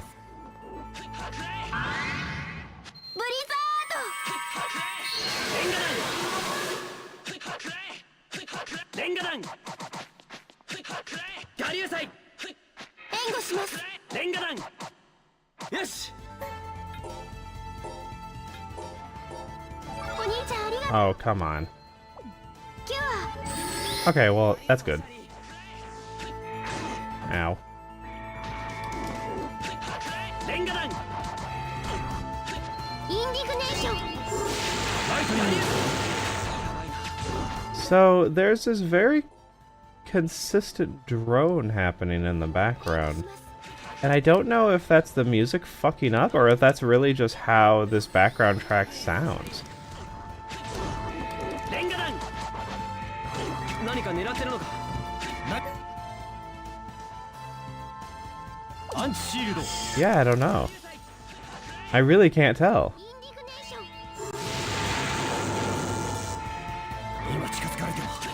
レンガ弾 Well, we're almost done with the fight, so I guess we'll... Oh, come on. You know what? Not you. We'll do Will, because Will doesn't seem like he's too busy right now.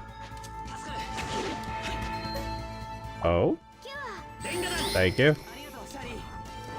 我流祭フレイムカット。我流祭レンガ弾チアリング。サンキューシャリ There we go. お兄ちゃん大丈夫？ It seems like it was just part of it, because it actually had like a fade out, so...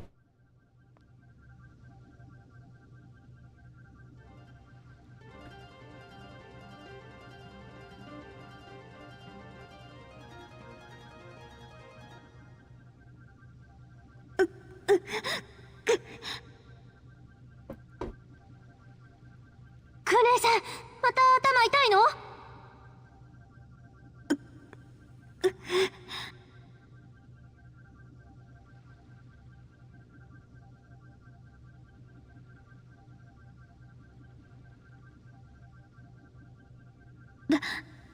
大丈夫よ。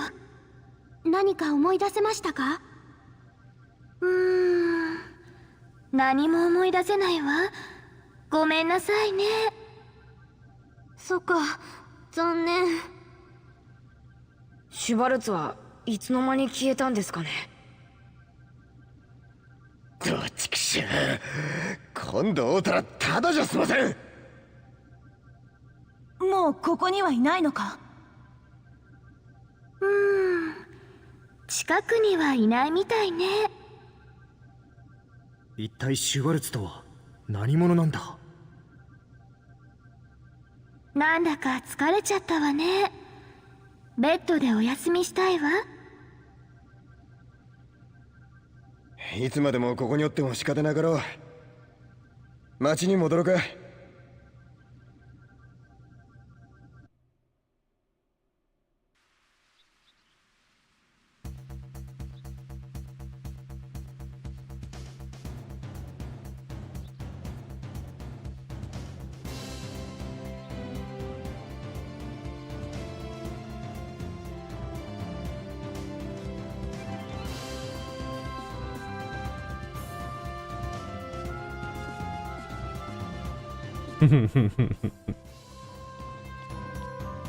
One of the few times that I've ever seen Grune actually look sort of put out, like she feels bad that she wasted everybody's time.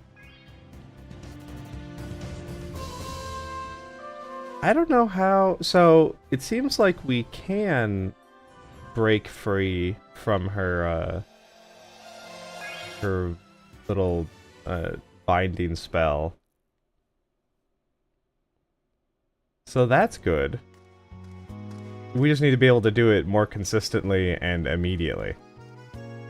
結局肝心なことは何にもわからなかったね。シュバルツが危険な存在ということが分かったじゃないですか。黒い霧に関係している以上放っておくわけにはいくまいが。目的は何なんでしょうね。たとえ何であろうと俺たちの大切なものを傷つける気なら許しはしない。ほうじゃの。背の字はよう分かっちょる。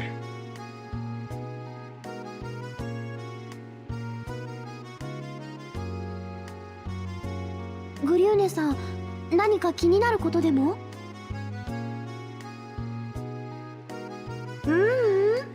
なんでもないわよ。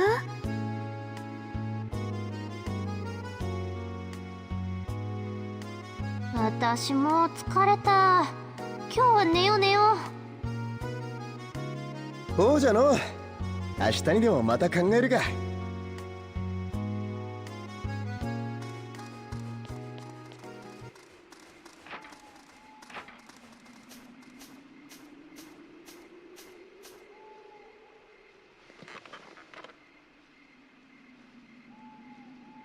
私は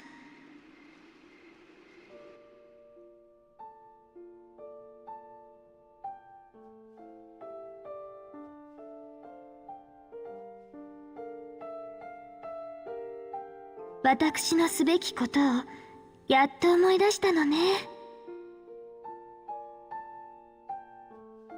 けれど私は一体何者なのかしら。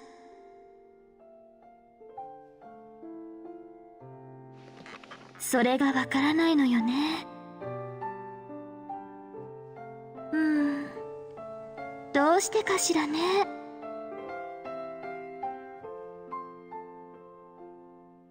どうしてシュバルツちゃんを倒さなければならないのかしら。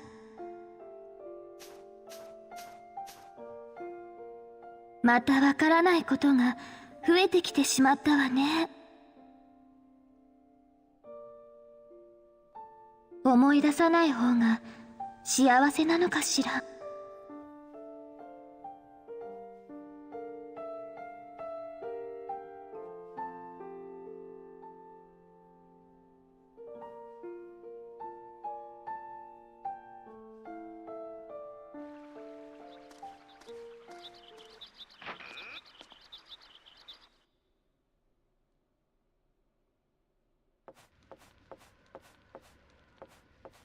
お兄ちゃん、早く起きて。何かあったのか？グリューネさんがいなくなったの。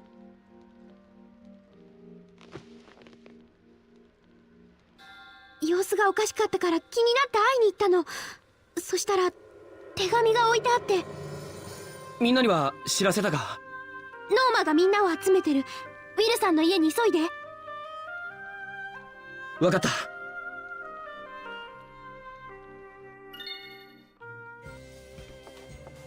Oh no, she remembers that she has a responsibility, I guess. But just not why. That's difficult to deal with. Nice. I think I was gonna mention this last stream when we were having whatever discussion we were having in that one. In game, not like, you know, me just yapping away. But I really enjoy when RPGs have little moments in them where we as a group actually do just like sit down and hash some things out. So what was the other game that I was playing where we did that? We would like do it over dinner. It was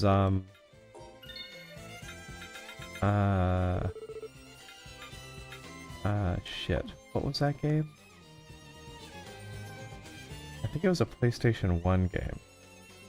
Hold on a minute. I'm desperately curious, and I feel like I have to know.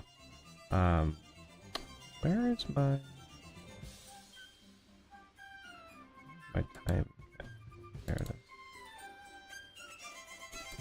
It was gonna say Grandia. That's what it was called. So Grandia on the PlayStation 1. That had a bunch of scenes where you would be playing through and you get to a point in the story when, you know, you've done some stuff. It's sort of like a recap, but also you're talking to your, you know, your party members over dinner, and you're discussing, okay, this is what we're doing next. I wonder why, you know, this happened the way this did, and hopefully so-and-so's okay. I love stuff like that. And this game has it like in droves, which is like really good. One of my favorite things about like TNG and DS9 and whatnot was the scenes, and it happened less in DS9, I think, but you would have moments where you just pull all your main people together and you just talk it out. And it's not usually, and it wasn't like one person doing all the talking, it's people are actually contributing. One of my so it's a shorter one, but one of my favorite ones from DS9 is I want to say it was the episode where they were like trying to scan this planet that they found, and it had something weird going on with it, so they were like, oh, we should get a little bit closer, try to penetrate whatever, like, a radiation thing that it's giving off that's, like, blocking a bit of the sensors. And then they end up going down into it, and then they find out, okay, they're like, what, 200 years or 800 years? I don't know. They're like however many hundreds of years in the past. And then they're stranded there. And so they just made this colony there with whoever they had on the ship, you know, on the Defiant. And it, over the however many hundreds of years, it turned from, you know, the crew of, what'd they say they had? Like 80? And then they had, like, 5,000 people or something by the time that they went back. And then they realized, oh, okay, this is the point in the timeline where, like we did this now, but you technically came like however many couple hundred years earlier or whatever. It was like something like that, right? So I forget exactly the time the rules they put into place to make it all make sense, but they want to go home, and it seems like at first there might be a way to leave these people here without disturbing them, but also escape from the planet with, you know, with everybody. And then there would be like these two technically weird, out of sync, like descendants of them from the past, while them from the future are existing. But then that doesn't happen, and so they realize that the guy was lying to him, and you know, he was like, I don't know what you wanted me to do. I'm like responsible for everybody here, and if I just let you guys get out of here, everybody here ceases to exist.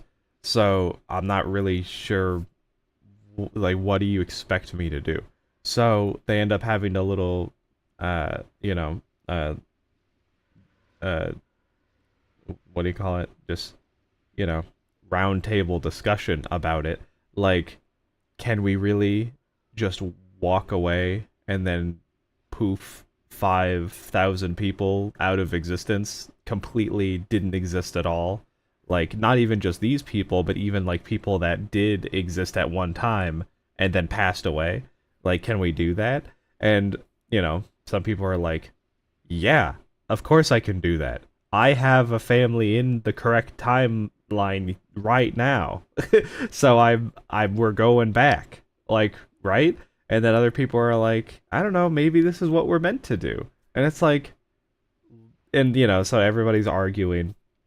And my favorite line is, you know, I think it's Orion in particular is the one who's really against it because you know he's got Keiko and Molly back at the station and stuff, right? And so he's like, we're not really, you know, it's like, you know, well, no, it's actually a little bit before that, but they're talking about whatever, and Cisco goes, I'm just listening to what everyone has to say. I forget what it was that prompted the response, but yeah, he's just like, I'm just listening to what everyone has to say. And then Miles is like, so we're not really considering this. And then Cisco thinks about it for a second. He goes, no, we're not. And, you know, and then that's the end of it. It's, you know, it's a discussion, and it ends with him, you know, making a decision, and it's not just sort of like a like, well, I guess most of the ones that you see in Star Trek, they do eventually end up with a decision. Like the famous one from TNG is when they're talking about the Prime Directive for that little kid that Data connects to sort of by accident because they like somehow find the correct frequency to contact the Enterprise, and for some reason, instead of ignoring it, he just goes, hello, and then he's like, so I've made a mistake. And he's like, I see. And so, you know, they have to talk about that one. But that one is a bit more like almost everybody has like a certain thought on it. You know, on one side or another. It's not like two sides against one another. It's kind of like, you know, Pulaski has her thoughts on it. Worf has you know, he's like, look, this is really not our problem. And then, you know, Picard's trying to like, where do we draw the line? You know, the Prime Directive is there for a reason. You know, and like, when do we say, okay, enough is enough, we have to walk away from a thing? Or that we've gone in too far and now we can't walk away. And, you know, and so we're everybody's got like their opinions that they're putting forward. That one in DS9, it's a little bit more like you got one people on one side and one people on another side. But there was also less officers there at the time too, considering the Defiant smaller crew and whatnot. But yeah, just I love stuff like that. So when I see games like this and like Grandia that I was mentioning, which is also a very good game, I almost kind of wish that I had saved that for streaming as well. But you know, I can always give it a couple of years and then at some point revisit it and have that as an archive, just to exist, because that's a great game. But yeah, I love that. I love just getting everybody together. Everyone has their thoughts, and where it really just kind of like builds the world. これが部屋にあった手紙です。読みますね。はじめに謝ることを許してね。みんなごめんなさい。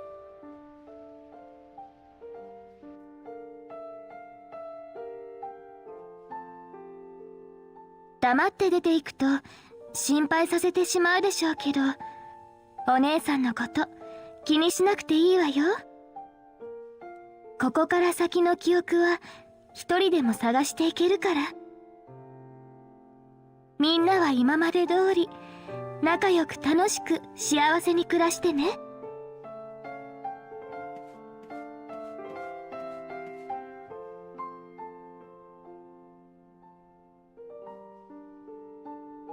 みんなにはとても感謝しているわ。みんなと一緒に過ごせて、お姉さんとっても楽しかった。これまでの人生の中できっと一番楽しかったと思う。記憶のない私が言っても説得力はないかもしれないけどね。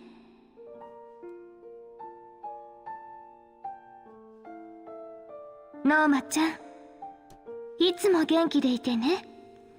いつも笑顔でいてね。みんな、モーゼスちゃん、ジェイちゃん、二人ともずっと仲良しでいてね。本当の兄弟のように助け合ってね。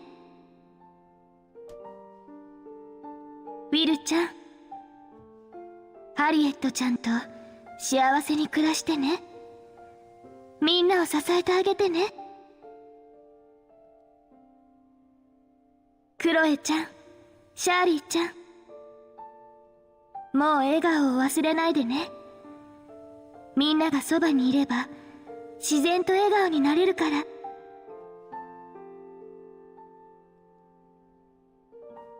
セネルちゃん、みんなを守ってあげてね。みんなとの時間を守ってあげてね。お姉さんとの最後の約束よ。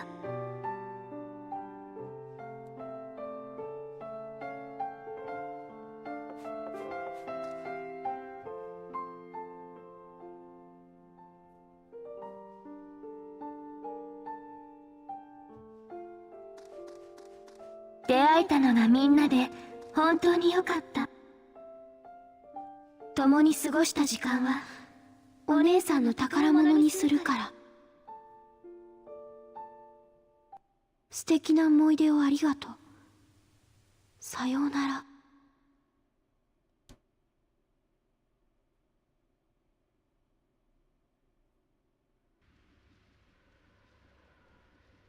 こんなのってないだろ。バチキショ水臭い真似しよって。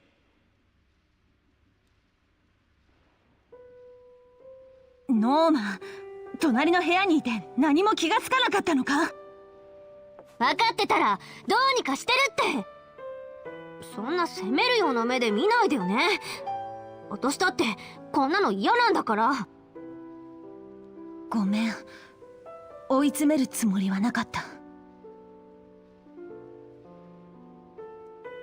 イライラする気持ちはわかるが、今は冷静になるんだ。グリューネさんのことをきちんと考えましょう。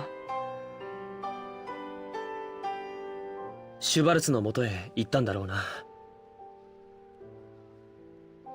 私たちを巻き込みたくなかったんですね。シュバルツは危険な存在だ。グリューネさん一人ではまずい。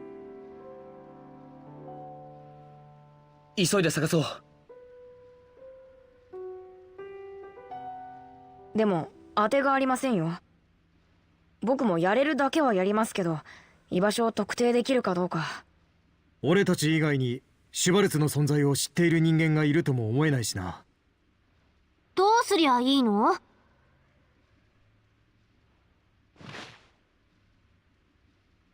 一つ方法があります。私がソーガに聞けば居場所がわかるかもしれません。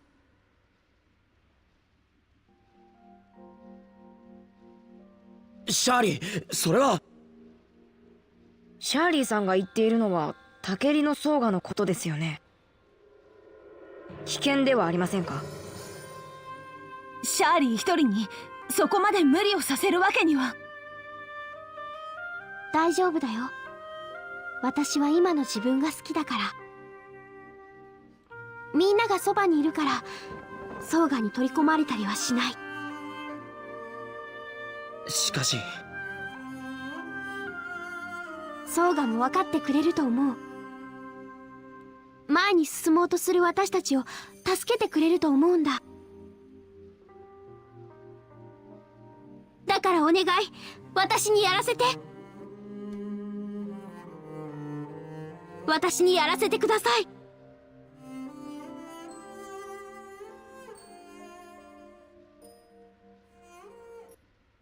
りっちゃんって意外と頑固だから言い出したら聞かないんじゃない？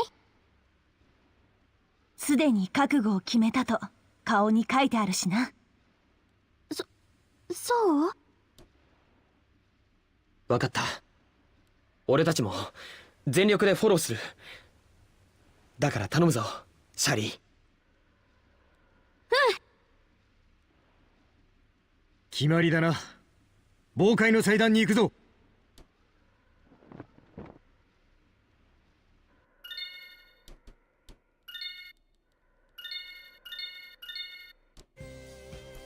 Oh, such a fucking baby.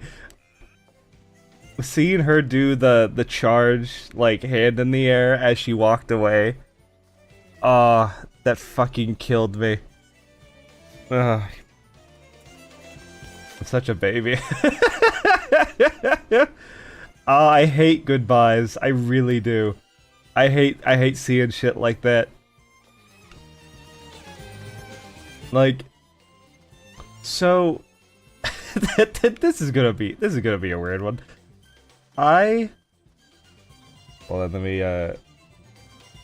drink some of this real quick.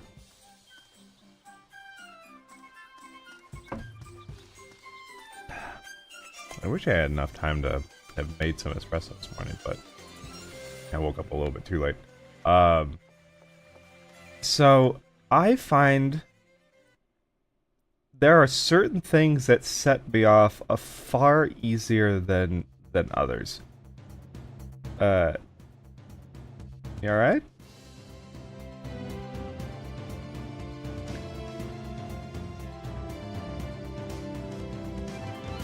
So also I thought the raging Nerif had been calmed. I don't know, for some reason I thought that was true, but I guess not. But like goodbye letters like that, and also music in particular, really set me off. Something about it. Gruneさん、一人で大丈夫かな？とても楽観視はできない。早く見つけないと危険だ。シュバルツっちゅんは得体の知らないやつじゃからの。けど思い返してみると、僕たちが動きを封じられた中でグリューネさん動いてましたよね。言われてみれば確かに動いてたな。それもすごく自然に。グリューネさんの謎がまた一つ増えましたね。とにかく今はグー姉さんを探すのが先。シュバルツの居場所を特定できれば必ずそこに現れるはずだ。絶対追いつこうね。ああ、絶対にだ。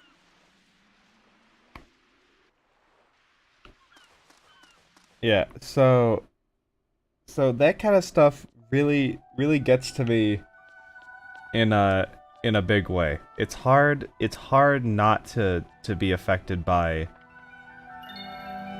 shit like that. Sometimes even when I'm thinking of a movie that has shit like that in it, even just like thinking about it it kind of like gets me choked up a little bit. Then, other shit that other people usually find sad.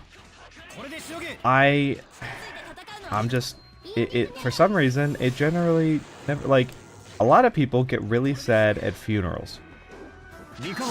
I don't know what it is. I don't know if it's because it's too much of a group thing or what, but I've never been able to, like, you know, like you're not like unsad, but I've never been like emotional at a funeral. A lot of the emotional stuff, like especially if it's someone you know, that I feel like that always ends up happening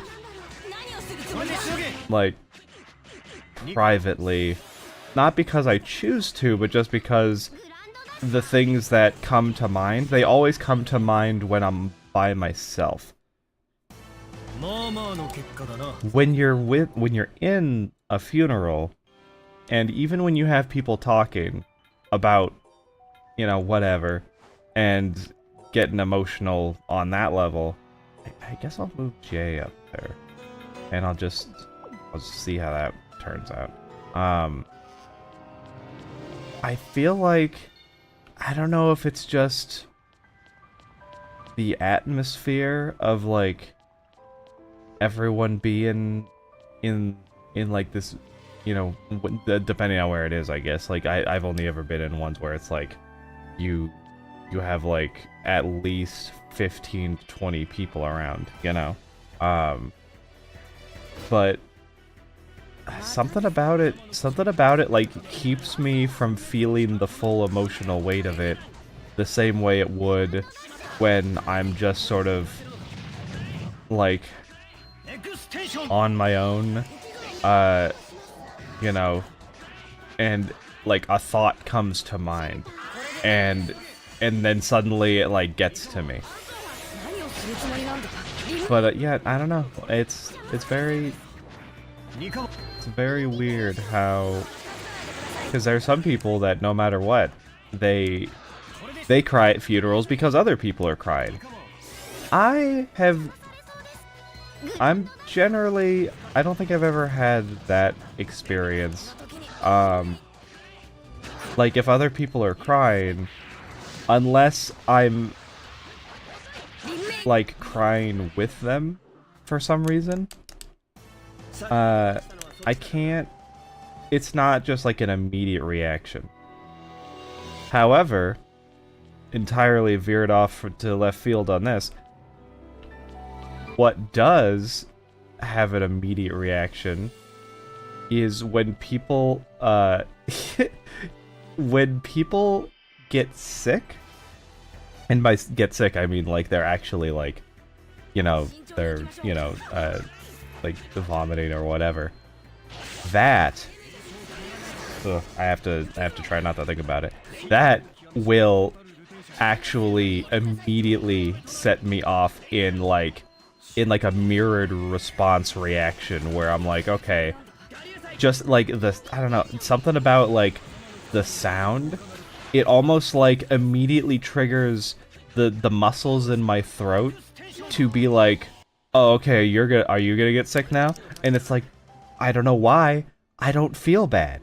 I don't feel anything at all. All of a sudden, someone makes that fucking noise, you know, and they get sick, and then I'm like, okay, suddenly now I feel like I need to do it too. And it's like, I hate that. I hate that that's a reaction that my body has.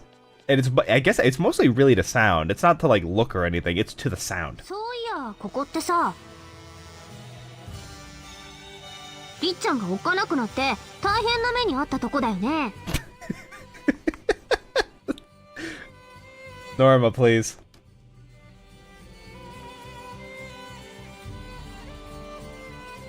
ノーマン、少しは考えろ。クロエ、私なら平気だよ。腫れ物みたいに扱うだけじゃずっとそのままだもんね。私ら前を見ていかないとさ。未来は目の前に広がってんだから。Okay, you know what? Fair enough. シャボン娘もたまにはええこと言うんじゃの。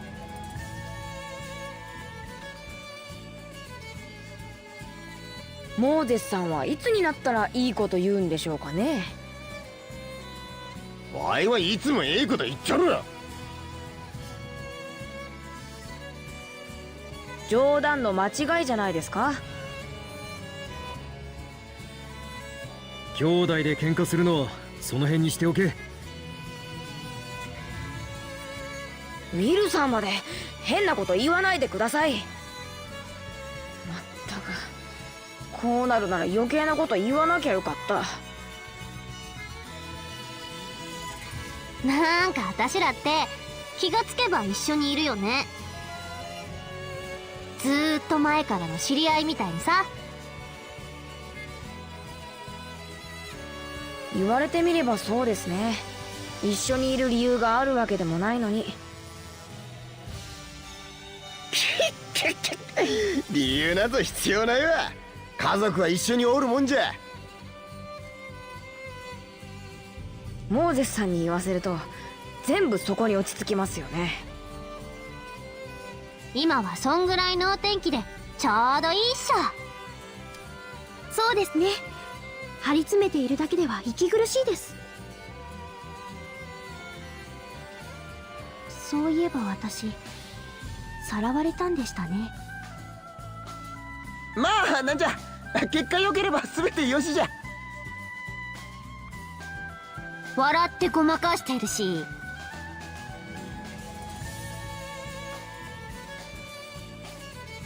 ノーマも人のことは言えない。私たちを利用するつもりだっただろ。そんな昔のこと忘れたわね。私は未来に向かって生きてるのよ。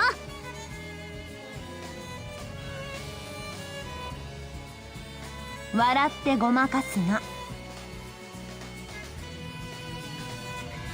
そういうクロエも俺を山賊と間違えただろ。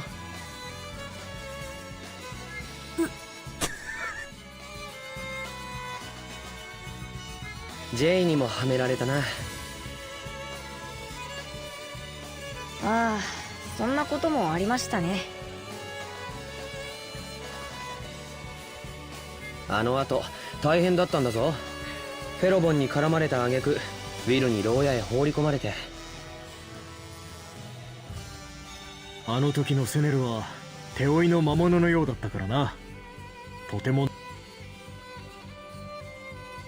こうして思い返してみると俺たちろくな出会い方をしてないな。まったくだ。だけど今はみんないい思い出でしょ。だからこそ失いたくないって思う。未来を閉ざしたくはない。大切なものは自分たちで守らないと。私たちはそのために今ここにいるんだ。グー姉さんを絶対に取り返そう。おう、当然じゃ。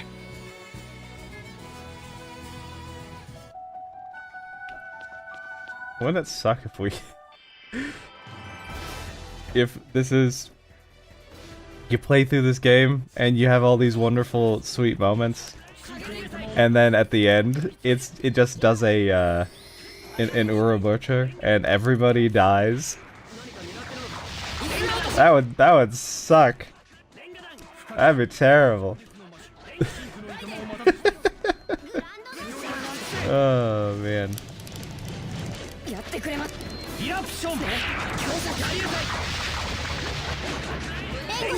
I've been really itching for, and part of it's also because I'm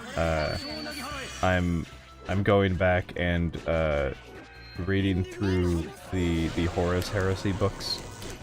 I'm really itching for a good Warhammer game again, and like one that I feel like really lets me dive into like the setting, you know? I think Rogue Trader did a very, very good job of that. And I don't even know how I would describe like the things about that I enjoyed, because they're very they're kind of niche. So in Rogue Trader, so yeah, you had your oh, I always get the names mixed up. You have your turn-based sort of what's the game called?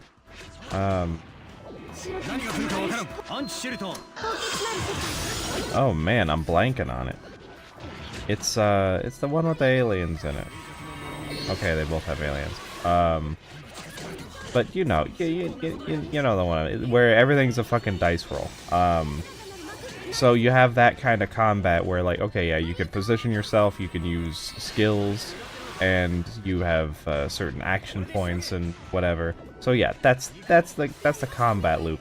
But outside of that, other than just running around, talking to people, maybe completing some little like quests and stuff here and there, a lot of what you're doing is very story driven, and in particular, you have stuff like on the ship.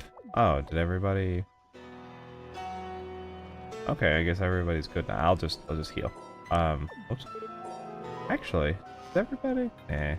Nah. And it's not just, oh, okay, yeah, everybody defers to you because you're captain, so, you know, we'll just, you know, like the stupid, I hated this in Skyrim. You can become leader of all these things, and then, like, sometimes people will call you, depending on which character you talk to, by, like, the title that you got, but you don't do anything with that title. Like, when you become the Mage of Winterhold, you don't do anything as the, or the Archmage. You don't do anything as the Archmage at all. You just have that title now. Like, it's like you're a silent partner in a bar, you know? Like, you don't actually, like, have...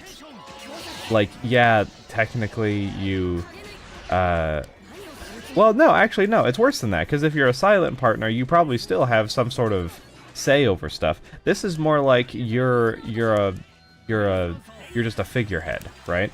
So, actually, that's worse. But, in Rogue Trader, my favorite parts were, like, you'd be going through, you know, going through the warp, going to different systems and, you know, trying to complete the things that you wanted to complete, and then they'd be like, hey, Captain, we gotta talk. There's a problem, and we're coming in with the Janissaries or whatever, and we're and the person we found, so that we can figure out what we want to do about this. And you're like, okay. And then they all come before the bridge, and they say, hey, oh, wait a minute, can I not do it because okay, cool. Love that. Panacea. And they'll be like, alright, so we're being told by one of our, like, astropaths that we're gonna have a problem with this in particular. And then you know, you can be like, I don't want to deal with this shit, fuck off. Or you're like, okay, well, you know, give me the particulars. And so they'll give them to you, and you can listen to everybody's thoughts on things. And, you know, some people will be like, well, you know, by the light of the Emperor, we gotta destroy this nonsense, right? Because that just makes sense. And then other people will be like, well, this could be very useful, and we have very skilled astropaths and a very skilled navigator now.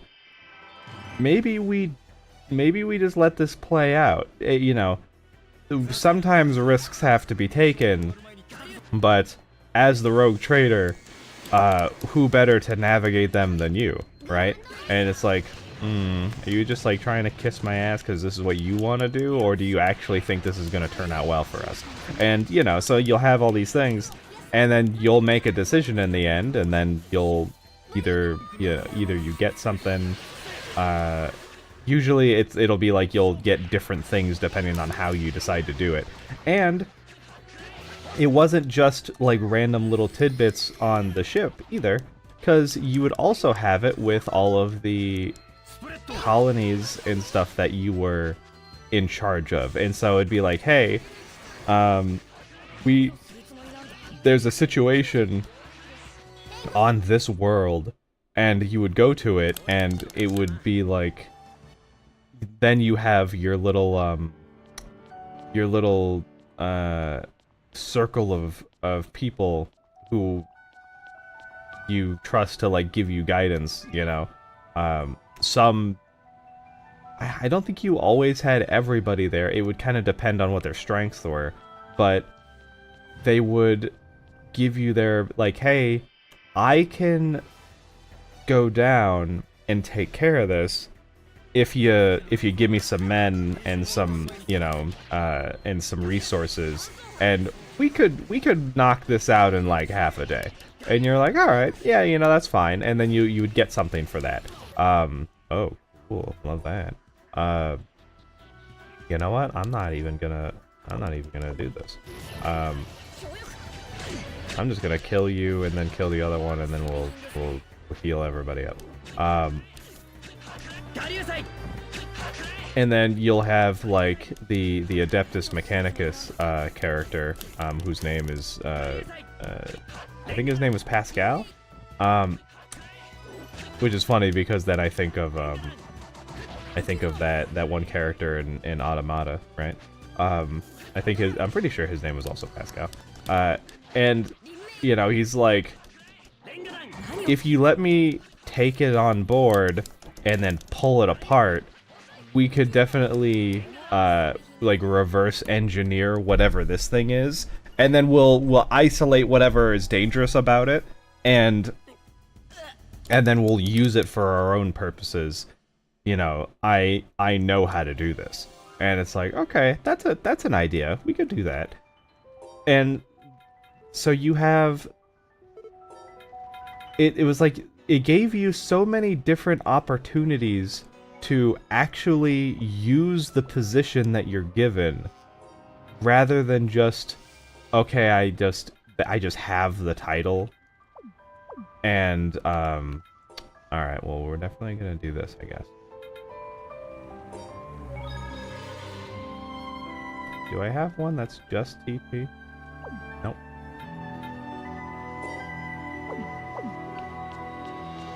Yeah, it was a game that gave you, like, you had the title, and you had the responsibility that came with that title to make decisions that would then affect how your gameplay went. And I love that. And it's way too niche. Hi.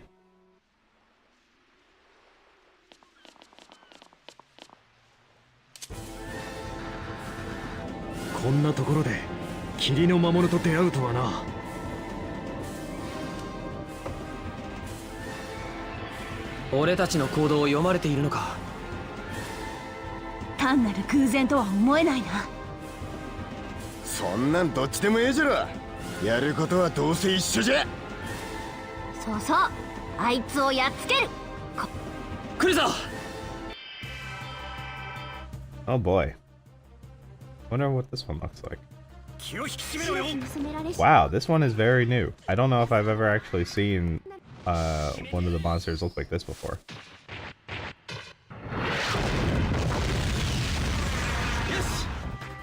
Nice.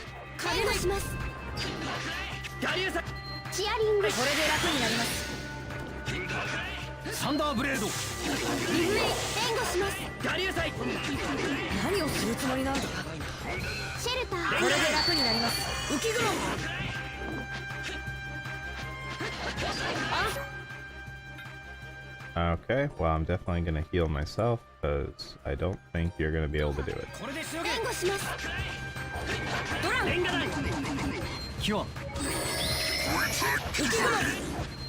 Oh. You know, I don't hear very many enemy noises from this game. Like, or voices anyway. Like, no, enemy noises, yes, but I don't know how many times we hear, like, enemy voices. Except for the human ones.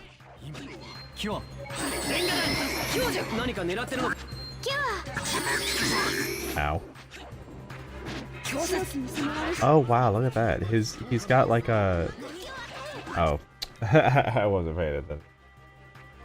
I was looking at his little like tail like a head helmet tail thing.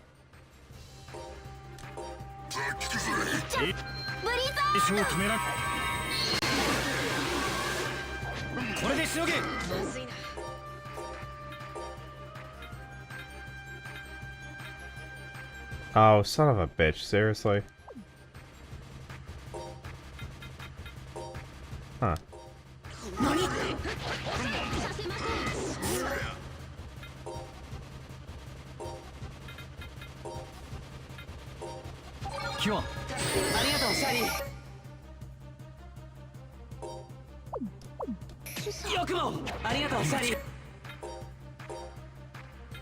Hmm.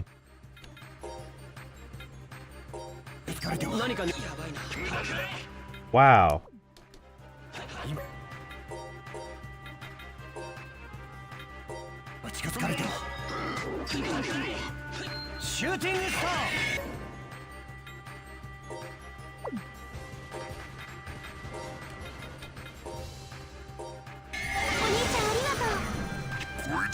Let's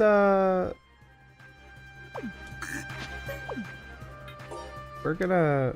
So I'm gonna heal myself first. And then I'm also gonna have Shirley do a life bottle on Jay. And then I'm going to heal Shirley. Ow. And then Will can also Miracle Gel Jay, I think. No, he's going to Life Bottle Jay, apparently.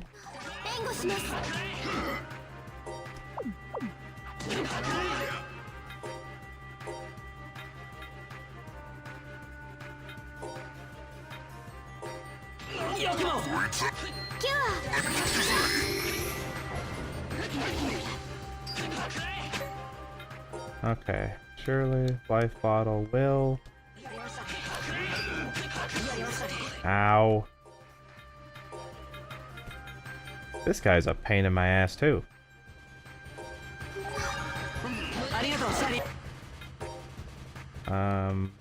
Let's Miracle Gel myself. Oh, come the fuck on.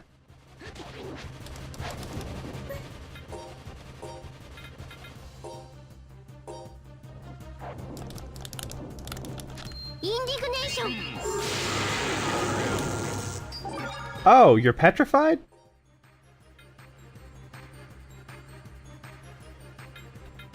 Super cool.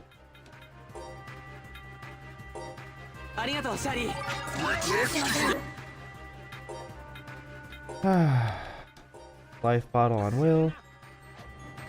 I'm just gonna have to be on this duty because I don't think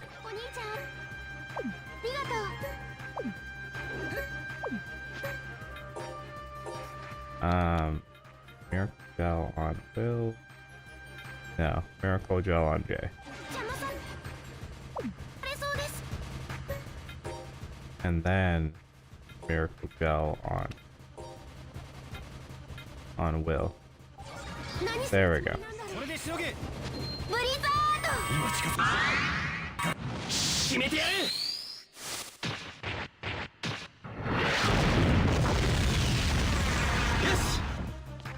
Well, he's certainly getting there. It's just sort of a pain in the butt.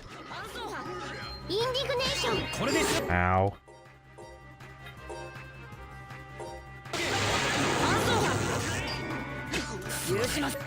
Oh my god. This is one of those times where I do definitely feel like... Oh, not Jay. Bitch. Me.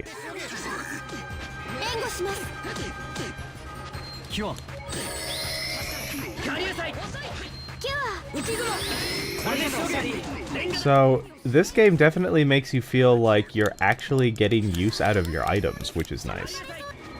That is definitely a problem that other games have. No, I'm not letting you die. Shirley. And then I let her die.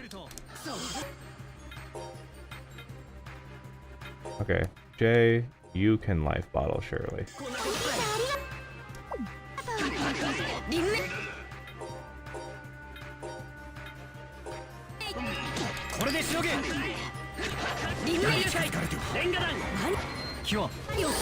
There we go. Oh, come on.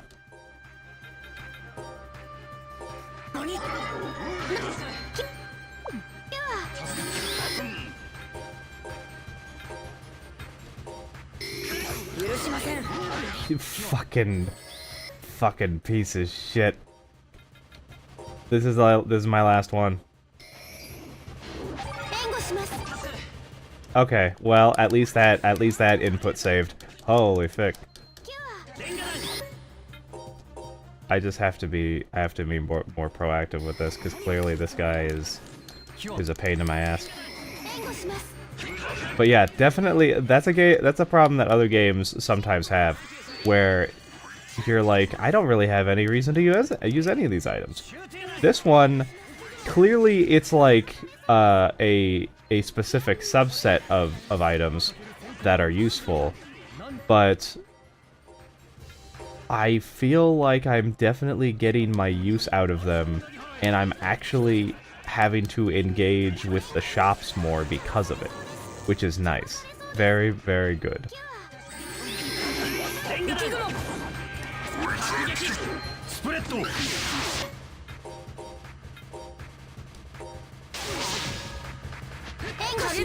I will say, whatever RPG I go to after this, I think it's going to be I'm gonna probably try to find like a turn-based one.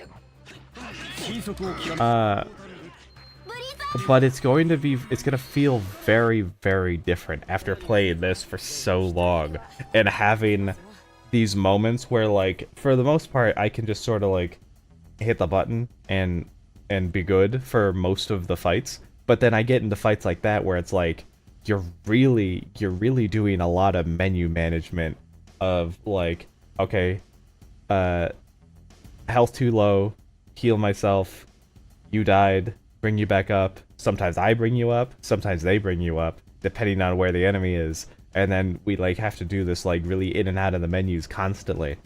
The game really starts to shine combat-wise once you start hitting once you hit closer to the end, and then you go into all the character quests. That's when like most of the combat, you start seeing like the actual good peaks where you're like, ooh, that was a good fucking fight. That was good.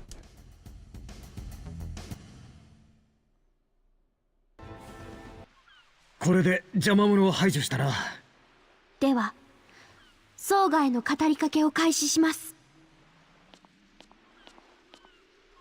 シャーリー。りっちゃん、しっかり。絶対大丈夫だから。私たちが一緒にいる。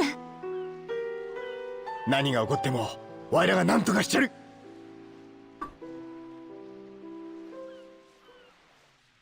モーゼスさんには誰も期待してませんけどね。つまらんこと言うんはその口か。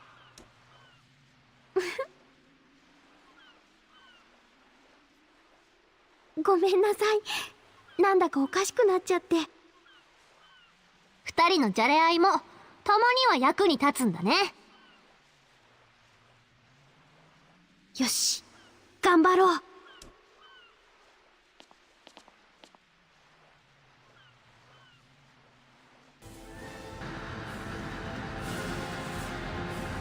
こいつまだ生きてたのか。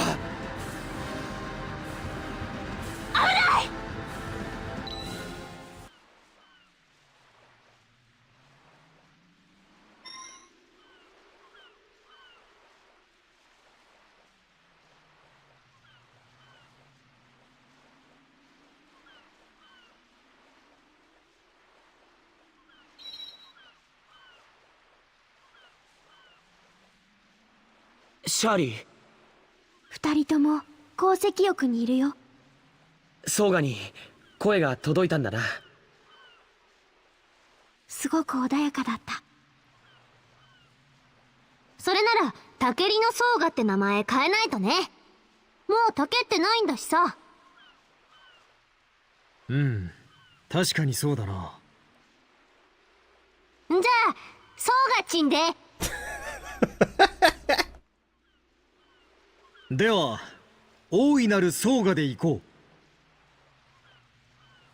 だからではって何？繋がってないじゃん。大いなる層がいいですね。うん、今のソーガにぴったりだと思う。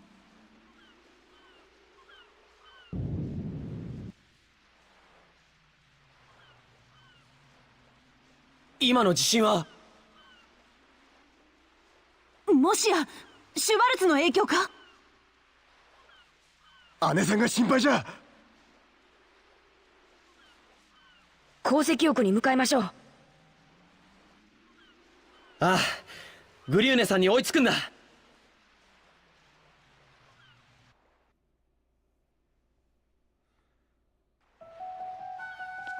And I gotta walk all the way back. We're not gonna talk about the fact that big old monster got up and was about to snap her neck, and then she just like prayed it away. Or maybe it wasn't her. Maybe it was specifically Narif's. Which means that Narif has the power to just like banish those black mist creatures. Could we ask Narif to help us just cleanse the Swartz lady off of the fucking legacy? Maybe the power that she holds would be too much for that.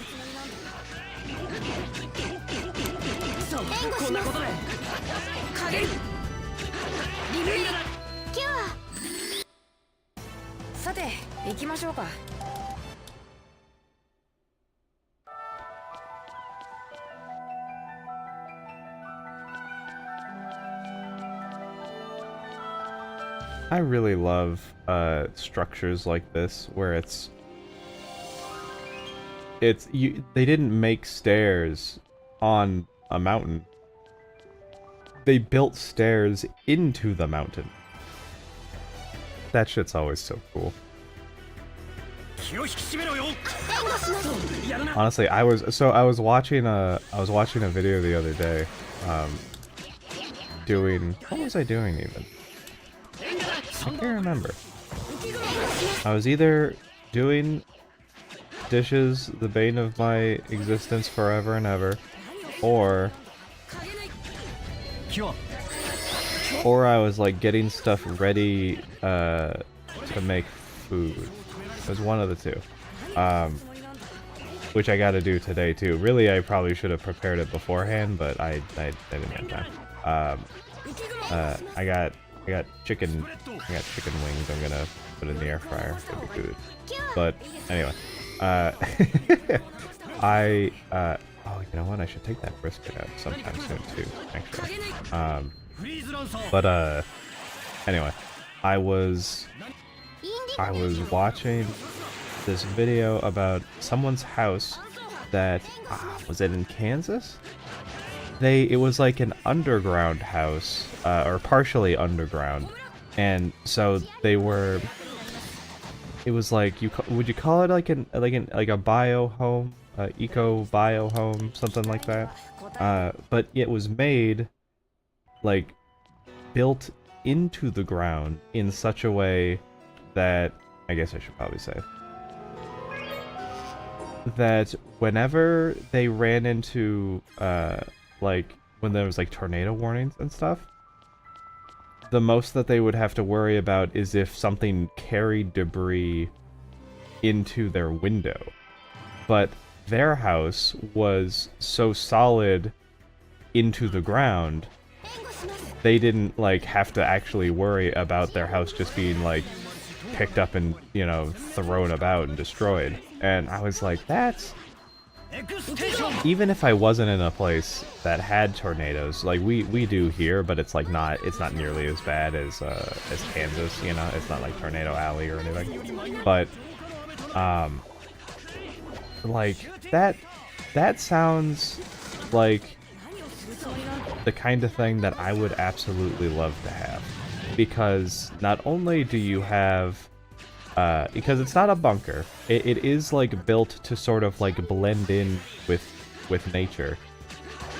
So that means that also you have things like a grass rooftop basically, and the way that, and it's like, oh well, wouldn't it be dark all the time? But what they had, which I guess if you were, as long as you were making it from the beginning this way, you wouldn't have to worry about it. But you just have you have like light shafts that will, you know, help bring light into the home. And because it's already built into the ground, it's not that hard to have to actually go up and, like, if you want to like clean the glass on them or anything, you just get up and you wipe them up real quick. And I was like, that sounds fantastic. That sounds great. I would love that. Of course, you try to look up and see what what a build like that would cost, even for something small. Like, their thing was huge.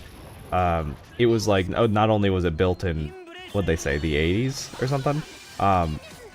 Which is like, you know, the house has been there for a long time, and it's still, you know, nothing about it looks bad. It still looks great. You know, on the inside, like, obviously the outside is just gonna look however the outside looks, because they have their, you know, the green grass that's gonna be covering basically everything, and then whatever stuff surrounding it that they have. I forget if they had anything. Did they have a garden? I don't remember. I would if I had one of those. But the inside, everything on the inside looked like nice and clean. Nothing looked like they had any sort of damage to it. And, you know, clearly it's not the kind of, like, as he was like, the only thing that you really gotta be careful about, but as long as you know that and you plan from it from the start, which they did, is make sure you have systems in place to deal with moisture and whatnot. But, you know, the house was built with that in mind, so they already, you know, that's a thing that they didn't really have to worry about, because as long as their whatevers were running correctly, not really a problem. And I was like, man, that'd be so good. I would love to have that. You know, that being said, it's another one of those problems where even with that, you know, which is, that was I interrupted myself before. So their place was pretty damn big. Even if you had a much smaller design, and it was only like, say like a bedroom or two, and like that's it, you know, and like maybe like half a bedroom for using like for something specific, and then a bedroom, and then one bath, and, you know, whatever living area, kitchen, blah blah blah.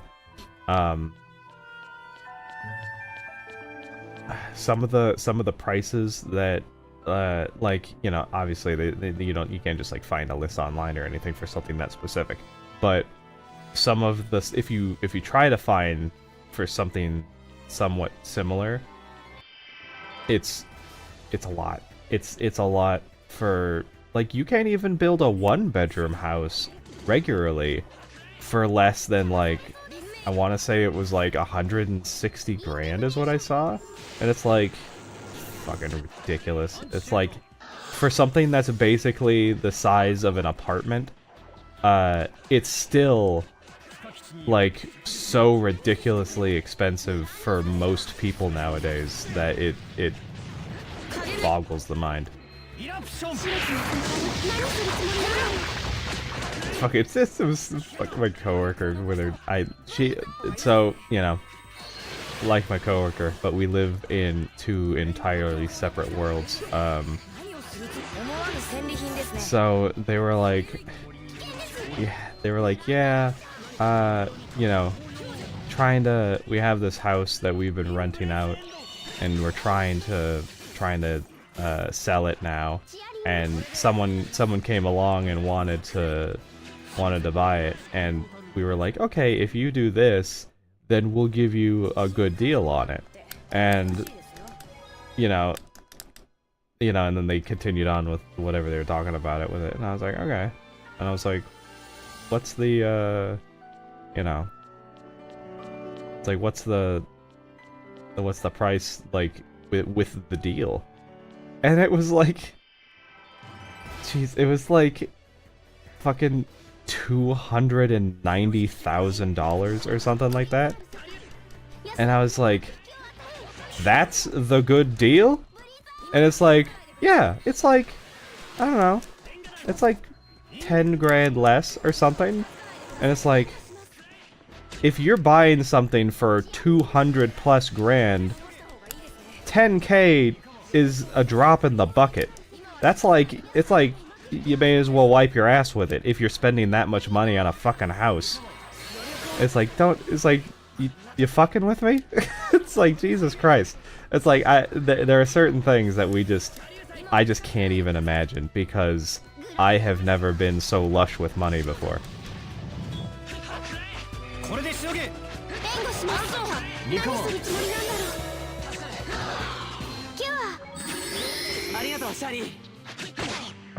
Fucking good deal. Good deal would be like, oh, yeah, normally you'd sell it for like 250 and you're getting it for 100. That would be, to me, a good deal. Fucking normally it's like 310k and you get it for 290. Good deal. It's like shit on your driveway. It's like with your good deal. Get the fuck out of here. It's ridiculous. But you know what I have seen, actually, that seems like it would actually be a viable thing. The problem would be getting the land to do it on in the first place. But there are some places that do they do similar things. They do like those they'll do like those biohome things where you it's a little bit less, like, you can have it sunk in or built into, like, say, a hill, but then you're gonna add in a whole bunch of extra costs, because they were like, we would want structural engineers to come out and, you know, make sure that this thing would actually, you know, like, this stuff would work the way that, you know, you want it to work, and so that's gonna incur extra cost.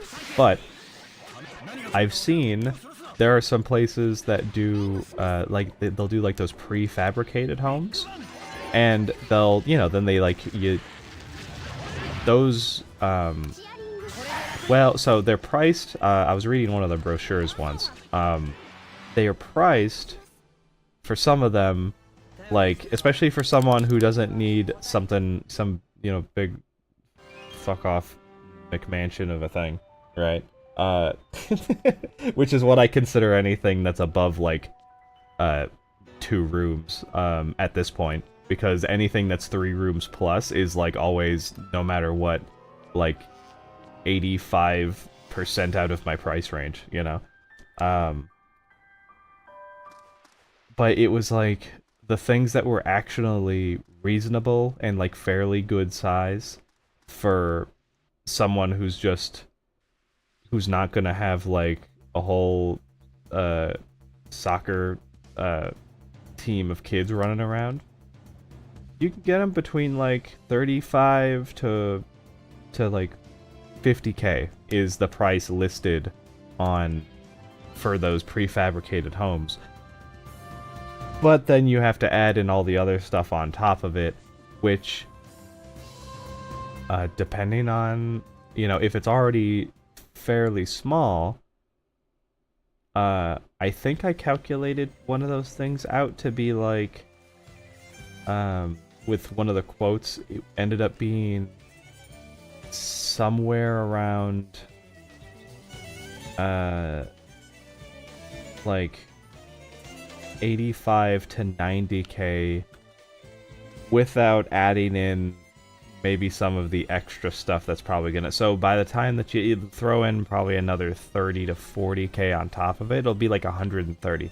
But for having something that's entirely brand new and put together exactly the way that you want it, that's not so bad. Granted, you have land to put it on, which is the other problem. So then I that's why I kind of like put that one on off to the side, because I was like, this isn't really gonna do me anything, because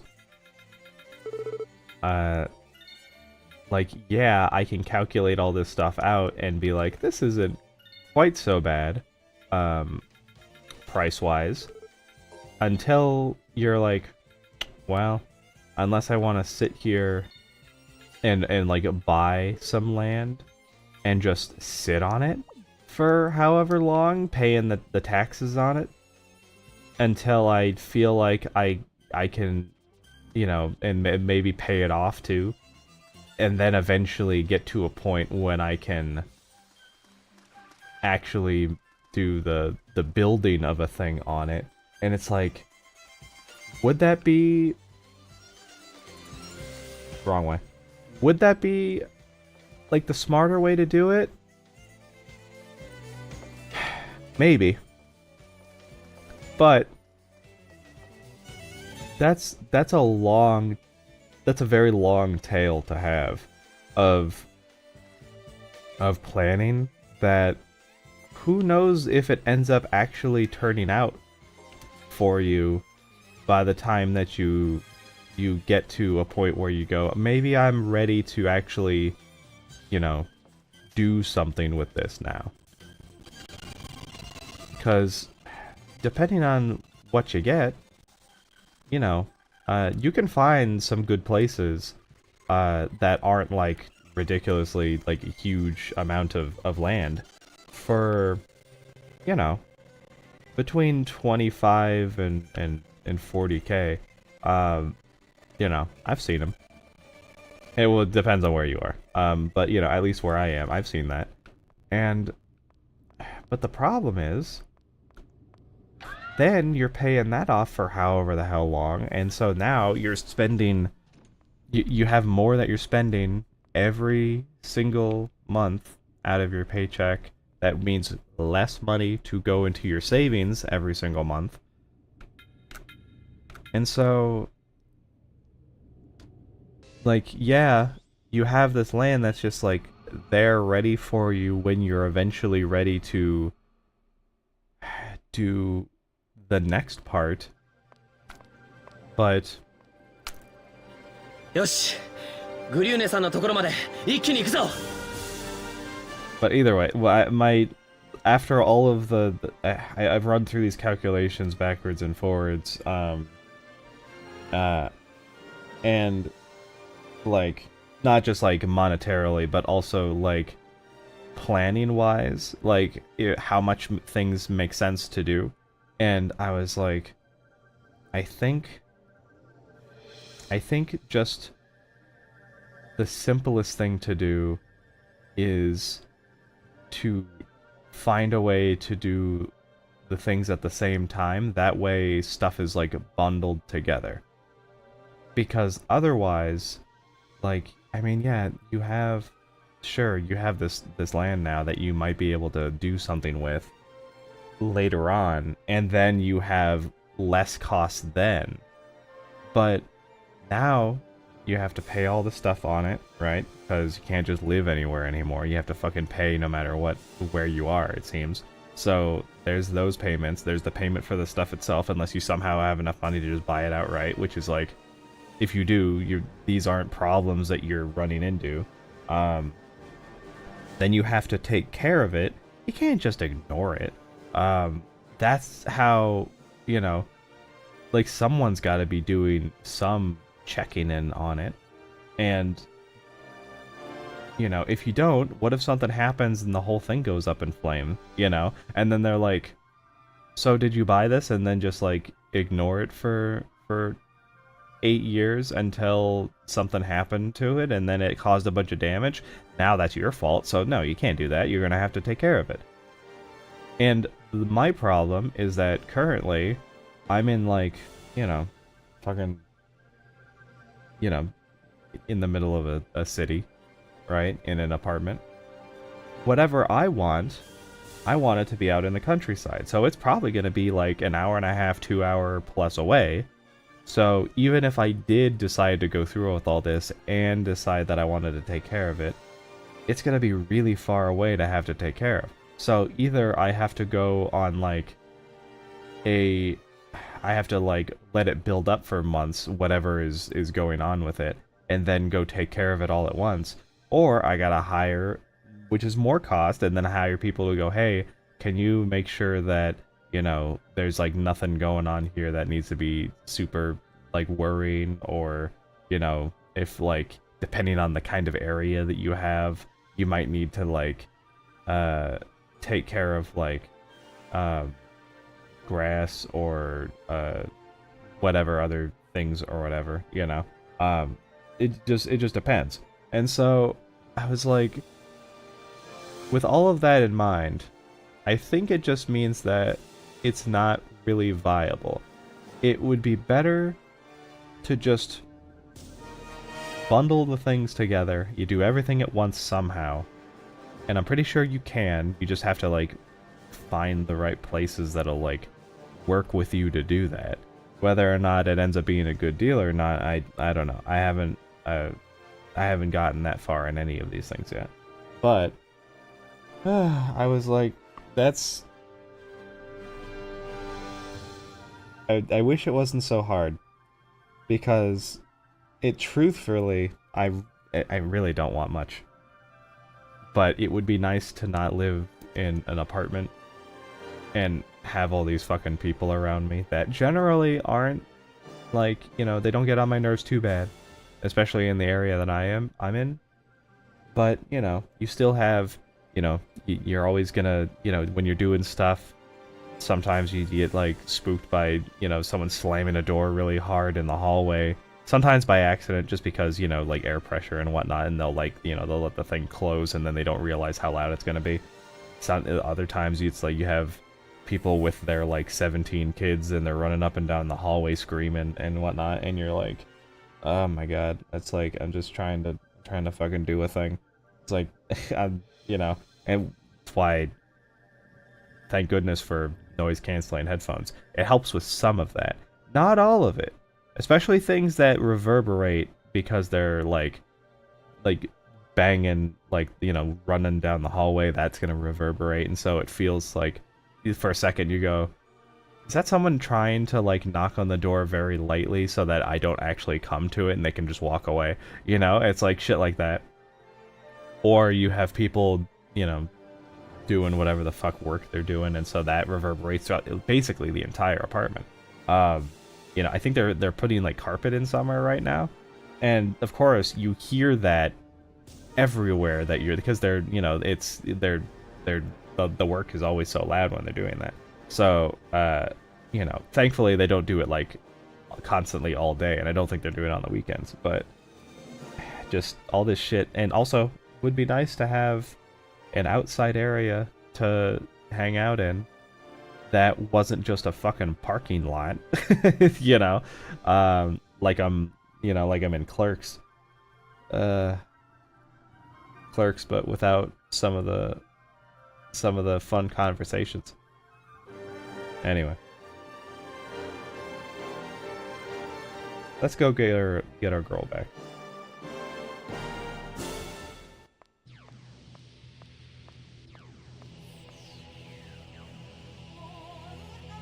記憶なき者がいかなるようでこの地を訪れた」。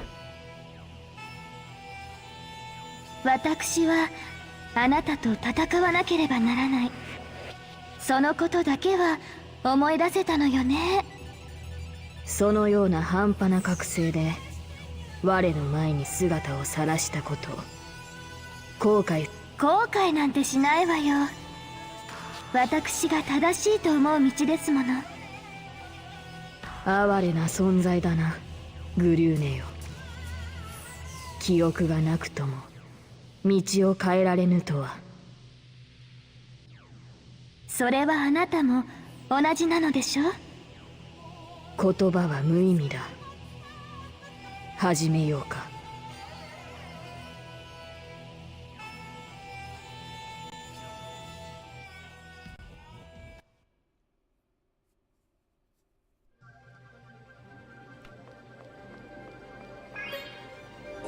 Gotta get our girl back. Oh, is it right? No. I was gonna say, is it right here? But no, I'm pretty sure it's gonna make me walk through a whole bunch of nonsense. Yep.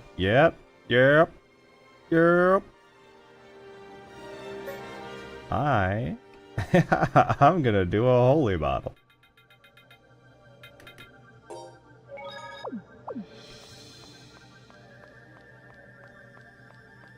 Why not?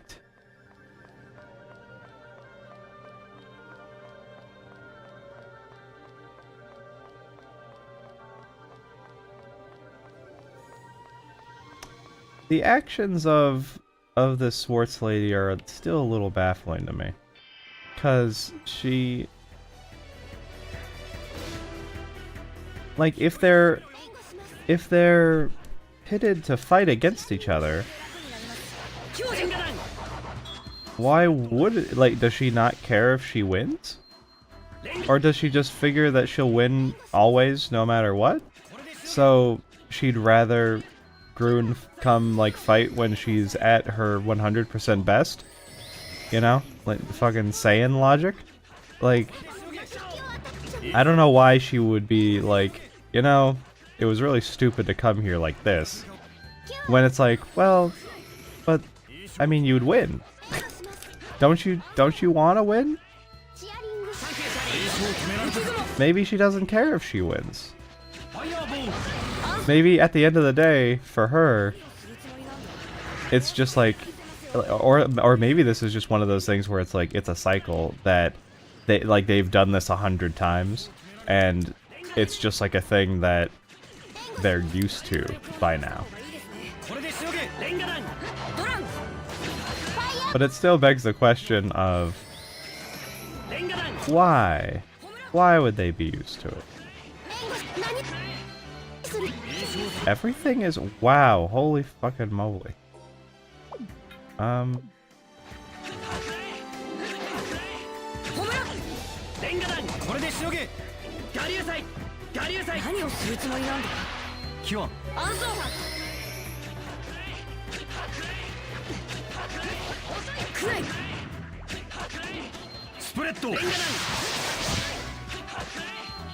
Yeah, let's try our best not to use any of the life bottles unless it's absolutely 100% necessary.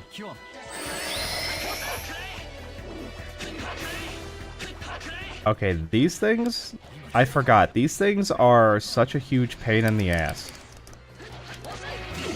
Because they bounce away from your fists.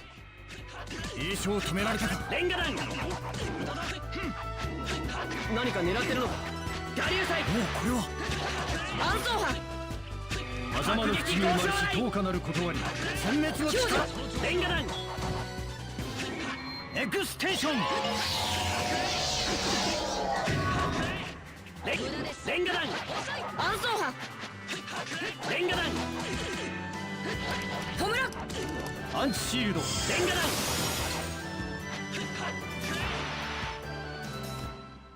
Oh, what a pain in the butt. Yeah, I definitely want to get through this area as fast as humanly possible.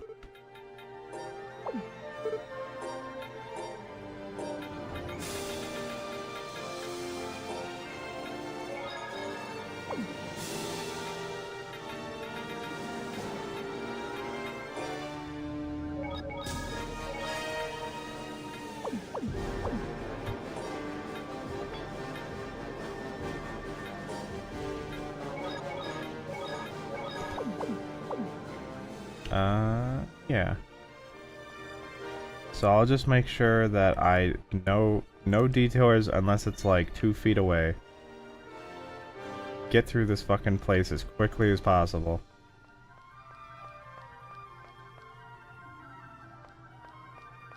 Every time I pass that, I always think it's a door.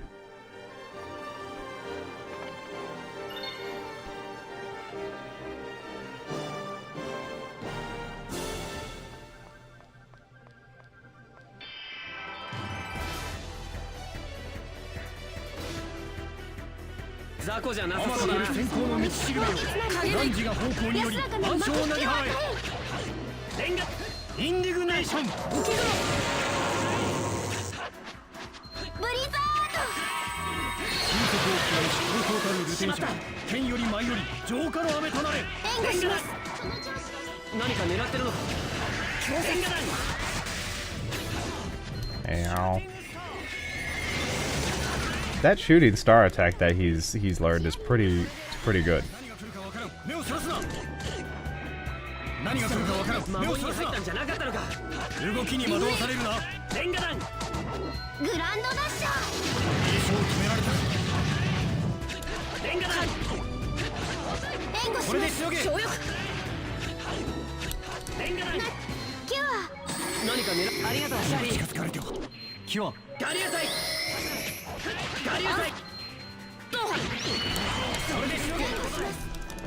Oof. Someone heal Jay. Oh. You were just a little bit too late.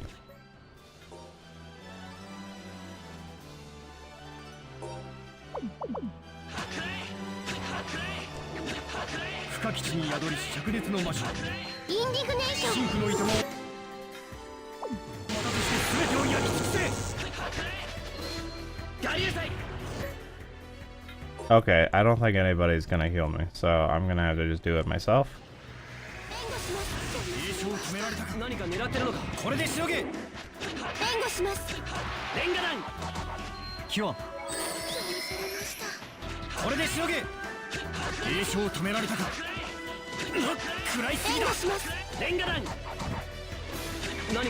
Ow.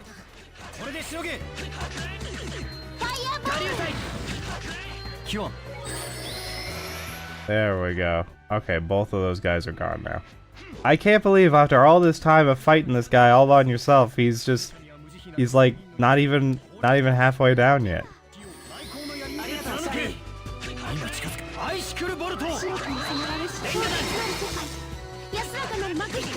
It occurred to me, was it last night? Maybe it was like this morning. I myself might have a bad habit of just spoiling things while I'm just, you know, fucking yapping away. Cause I was just about to, I was while looking at that whatever you call it, elemental orb enemy that I hate. I was thinking of a game that came out that I was really enjoying the what would you call it? I was really enjoying the story of. There you go. That's what you call things.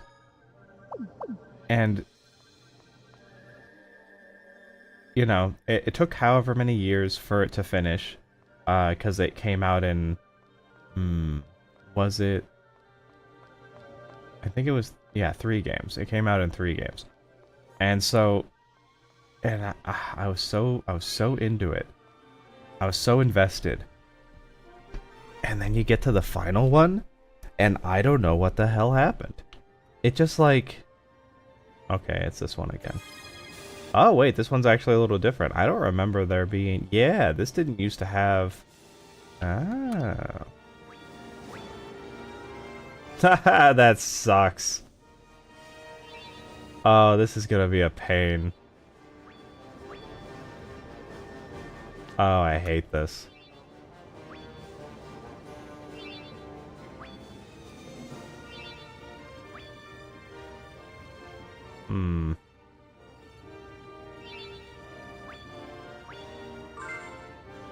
Okay.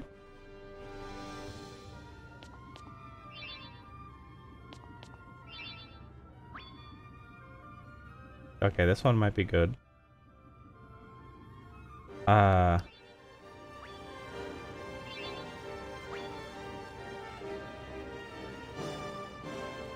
we'll see.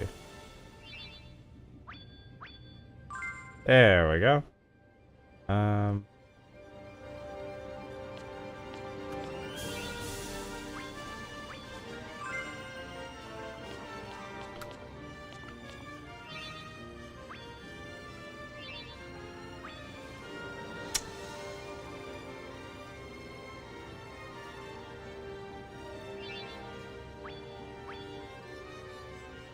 No, that's about the same.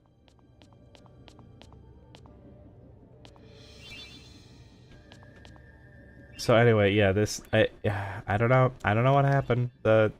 It turned, it just kind of like rushed to the end all of a sudden, and I was like, oh, that really sucks. And the ending was so unsatisfied. Like, I couldn't even believe it.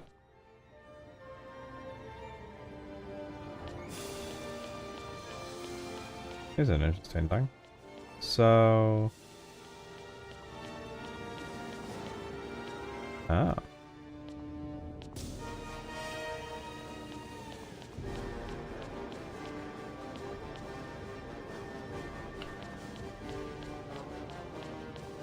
What are these blocks here for? I can't move them.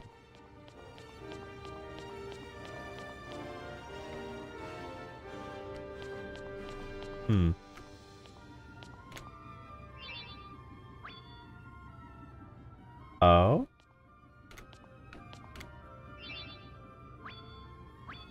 Oh, wonderful.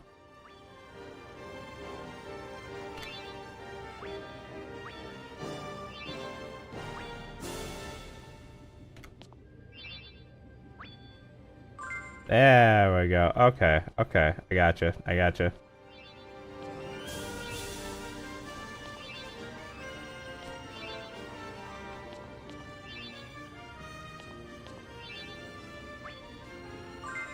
Ha! Nice. Okay.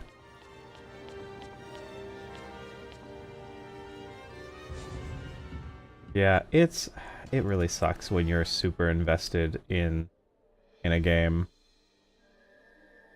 Like in a game story, and then the end just like shits the bed. なんだこの揺れは。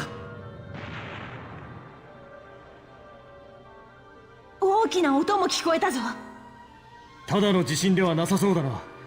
近くで何かあったんだろう。グー姉さんに関係あんのかな。急ごう。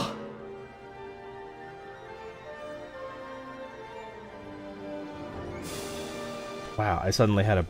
I was gonna say brain blast. Yeah, sure, why not? This whole, like, this little area, it reminds me of the going into the internet scene against, like, the virus Digimon in the Digimon movie. I wonder if I was even thinking about that last time we were here.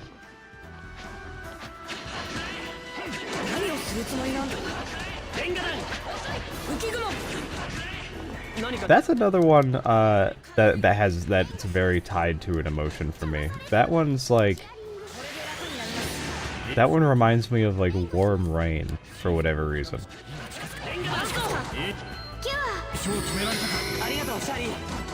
Which is an interesting phenomenon if you've ever lived in a place with like a lot of rain. Sometimes you'll have like it, I mean that's what it is. It's warm rain. It's very weird where you're like, oh, it's raining. Oh, but it's kind of warm. And you're like, huh. It's like, that's weird. Just because it's like it's humid enough to rain, I guess, and with the clouds, but it's also warm enough that even as it comes all the way down and then hits you, it still has some heat to it just from the fact that it is still hot out.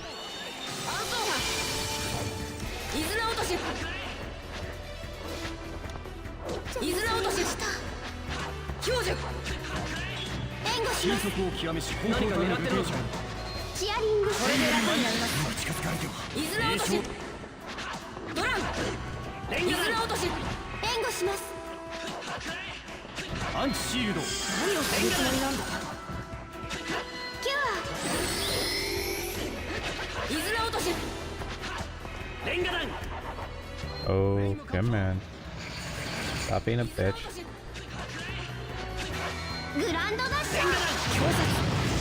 Would the ground dasher even do anything against that? It's floating even when I bring it down to my level to fight it.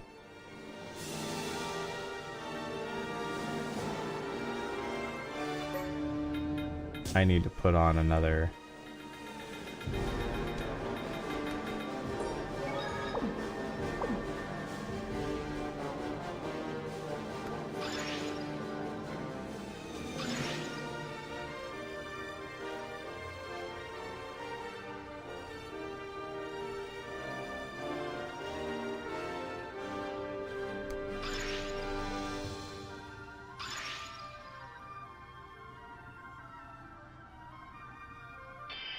Hopefully this is the right way. I do remember this place being a little all over the place. Do you have a box on your head?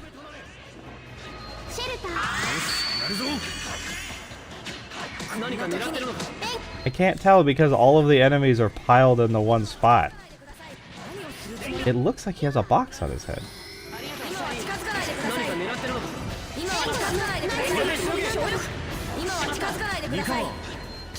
That's so funny.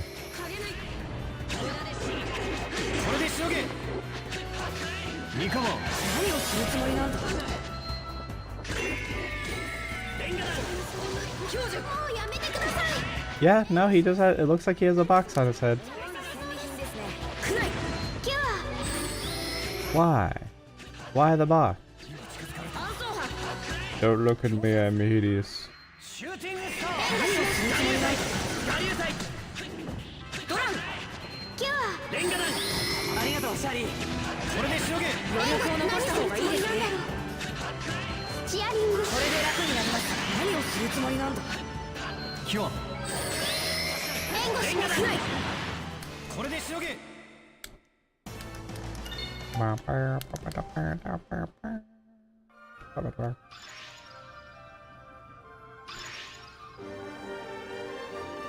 Ugh.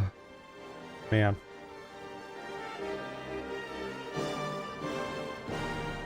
I really...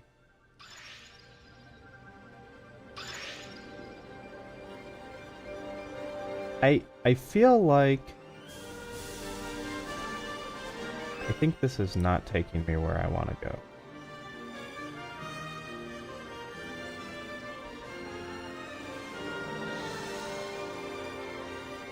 Fuck.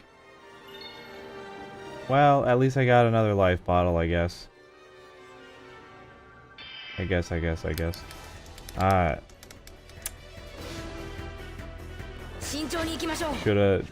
just went with my gut. Or did I go with my gut and that was wrong? I don't know.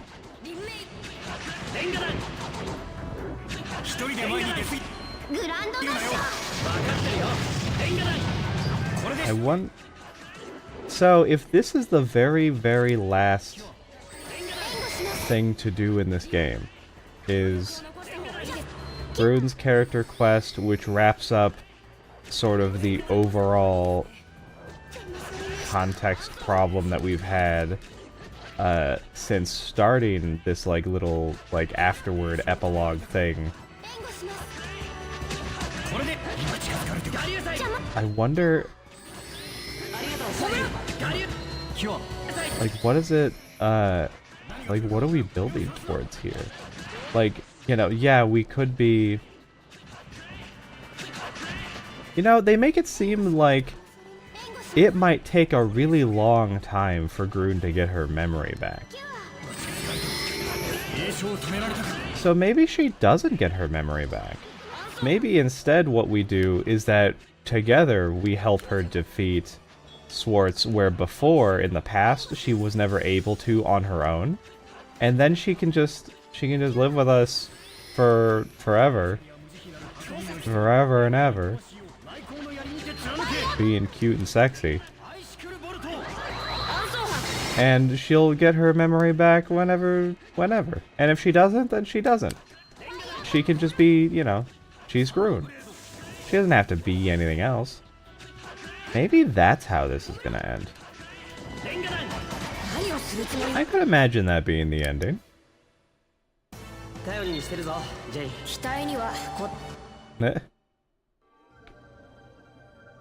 You know what? And that would very much fit into a lot of like how the game has been doing its like emotional beats. I bet you that's what it is. So maybe we'll never know. Maybe we'll never know what Grune is. Like the you know, yeah, it's a mystery, and would it be nice to know? Sure. But the life that you're making for yourself now with you know, the friends and family that you found, you know, sometimes that's enough. You know, and maybe sometime in the far future, especially if she's not human, you know, which it seems like she's not.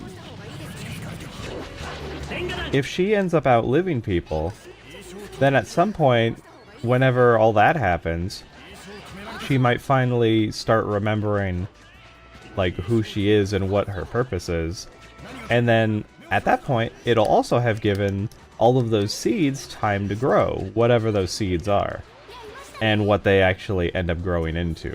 My thought is probably trees, I would think, but you know, you're not gonna have, you know, you're not gonna just plant a pepper plant and have that be like a big thematic thing that keeps happening in the story. That would be a little strange.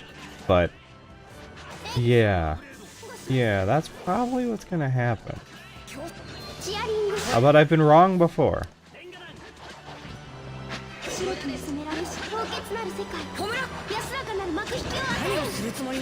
I would like to know, though, like, even if we didn't get the backstory all the way of Grune, I would like to know, why did the mists start happening? Because it, like, waited until we had, like, done everything else, with Shirley and Senel's, like, main quest, basically. And then it popped up. Why did it do that? Was it just like happenstance? I can't imagine.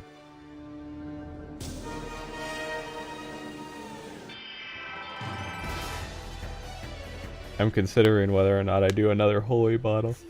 I forget how much of this place is left. And we're getting pretty close to ending for the day too. That's the problem, where it's like, I don't know, since I don't know how much is actually left, I don't... I'm probably not gonna push it past my set time.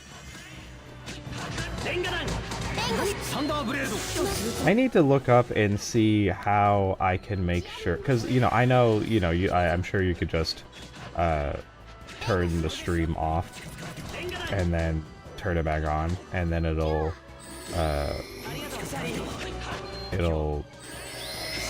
like start a new stream and then a new VOD too. But I want to see... I'm sure there's probably like a time limit, or there's probably a better way to like actually separate them out without having to edit it. Because I clearly don't want to. I don't want to like stream it and have it in. That's the thing. You know, I get it. It's easier. You don't have to worry about it. I would prefer to have one game to one VOD though, even if that means having to turn the stream off and like giving it a little bit, so that it actually like fully disconnects and it's not like sitting there doing the because I think it has like a retry period that it wants to do, where it's like, okay, yeah, the stream turned off, but we'll give it a little bit just in case it was like, oh, you lost connection and we're trying to come back, right? That way it's not like you're creating a whole bunch of little tiny VODs that are like 5 seconds each because your thing is flickering or something stupid, right? So I'll have to find out what that like time limit is. Like maybe it's just as easy. Oh, cool. Jay learned some more stuff. Maybe it's just as easy as like when I turn it off, if I get to a point, like, say this doesn't somehow wrap all the way up in the next 30 minutes, which I doubt it's going to.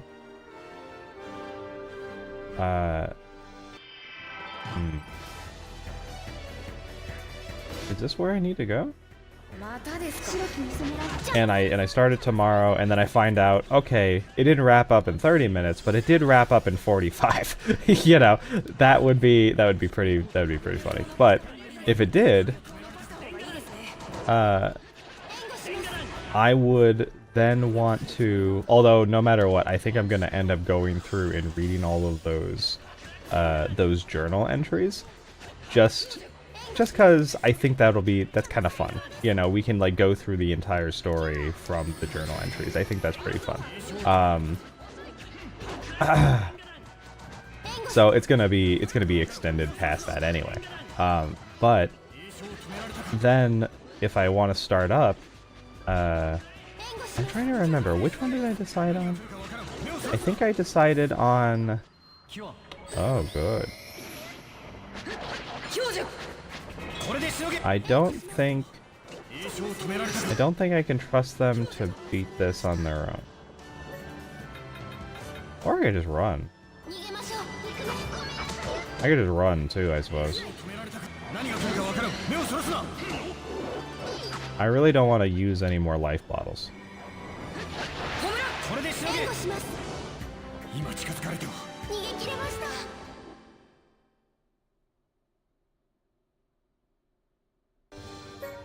Okay.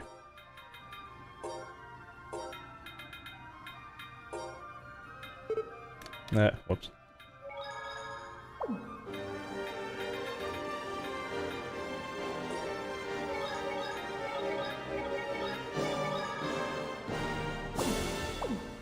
Okay. Yeah, I would prefer to have... Gotta finish my damn thought here. I would prefer to have everything in its own VOD. So, we'll see.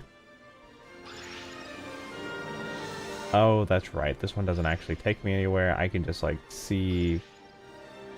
I can just see what things look like. I am gonna do another holy bottle. Fuck you.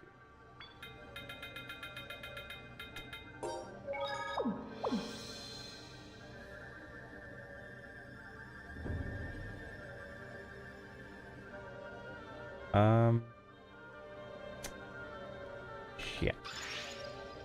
Well, last time I didn't go this way, and then it fucked me over. So this time I am. I think it was just a shortcut. I think I could have gone the long way around and it wouldn't have made a difference. But a shortcut without having to run through the, here we go. This is where I need to be.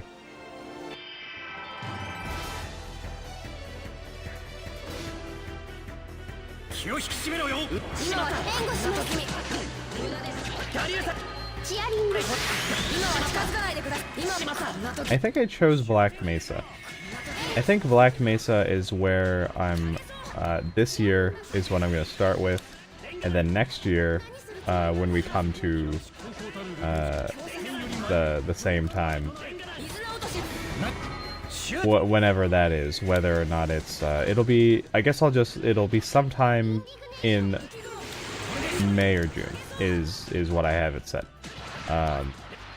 Sort of like in my heart, right? Next year I'll do the OG Half-Life, and then we'll just switch back and forth whenever I go through my little marathon of stuff. And then afterwards, that's when I'll jump back to Resident Evil after that. That way I can, it'll also give me some time to forget about, some of the stuff that was in there for a little bit. Because I did play through a decent chunk of Leon's. But then I was like, well, it would be good to do Claire's first, because I think technically that's the one that's canon.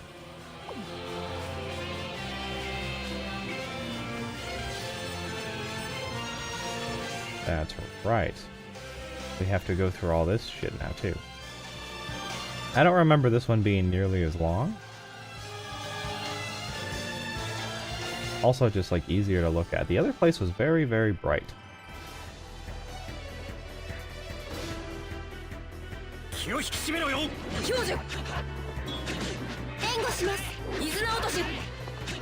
Oh, I hate the dragons.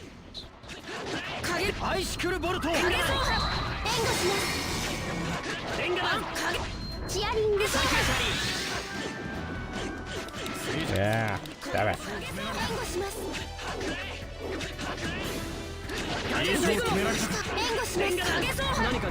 I wonder how long it'll be. I'm trying to remember what's my... I feel like when I go through Half-Life 2, I generally go through it... I go through it fairly quickly. Just because I know where to go and I know, you know, like, I don't get lost or anything. And the fights are... You know, I do pretty good. It's like I have played it as much as I have. I think I do pretty good with most of the fights. I'm trying to remember how long does it usually take me to go through Black Mesa? Black Mesa in particular, I think, ends up being a little bit longer. Like going through the actual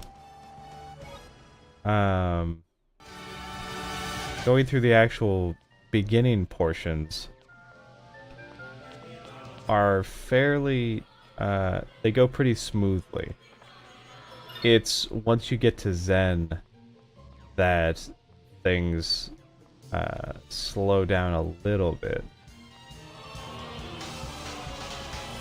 Especially when you get to Interloper, because like I was complaining before, you know, Interloper. You're still in Interloper. If you've ever played Half-Life, you think you got through Interloper, but you haven't. You're in Interloper right now.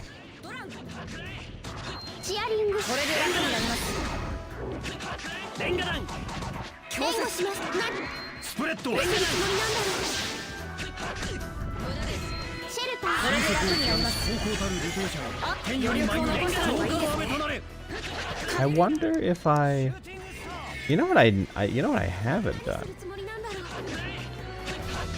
So I think Black Mesa, as it is like by default, I think they've cut down on a rail, but you can put some of those sections back in if you want them. I'm fine with just leaving it as is, But I wonder if that's like a whole mod that you have to do, or if that's like actually a setting in the game.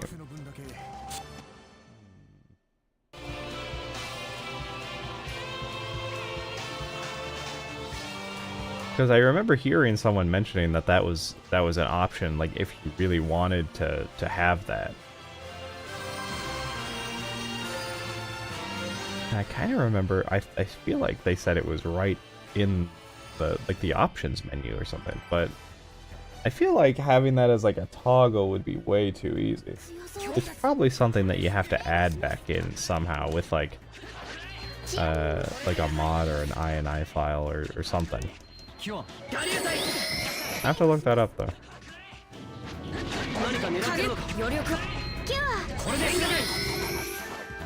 You know, looking at this big guy, I was thinking of, so did I mention this the other day? I don't know if I did. So I was listening to this video that it kept popping up in my recommended, and eventually I was like, fine, I'll watch the damn thing. And so what it was and what it sounded like was that someone had done. So okay, so this is what it sounded like from the thumbnail and the title, right? It sounded like someone had taken like some like maybe complex equations of like how ecosystems run, and then they programmed in like how like a T-Rex and how that would survive in this ecosystem and what it would do to it, and you know, and here's the result. And then this is probably give away the whole. I'm not gonna say what the video name is, just because, you know, I didn't have any problem with it. I was like, it was interesting for the first like half, and I was like, yeah, okay.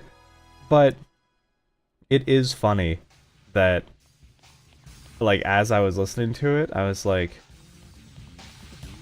okay, so we're just talking about things happening.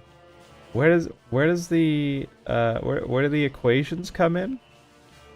There are no equations. That's not what they were doing. It was like a thought experiment, basically. So they were just, I think one of the comments said it was like, T-Rex roleplay in the Serengeti, or something like that. And I was like, okay, that was a pretty funny comment. But it's, you know, as a thought experiment, perfectly fine with it. However, I was sort of interested in someone put like a very complicated equation table like down, and they somehow like charted all of these things in a very particular way, where it's like, okay, this is how a wildebeest would act, and this is how this fits into this equation, and then this is how lions' prides act, and you know, and they did all this shit, and then and you know, then when you eventually get to a point where you drop in the I'm not doing that. Jay, I'm just gonna heal you. But okay, there we go.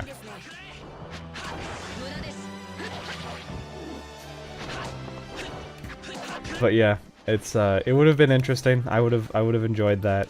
Like one of my favorite parts in Jurassic Park actually is them talking about the computer and how the problems that they now have. It's because they were assuming things with how the computer runs, and so they were blind to some of the warning signs in the park.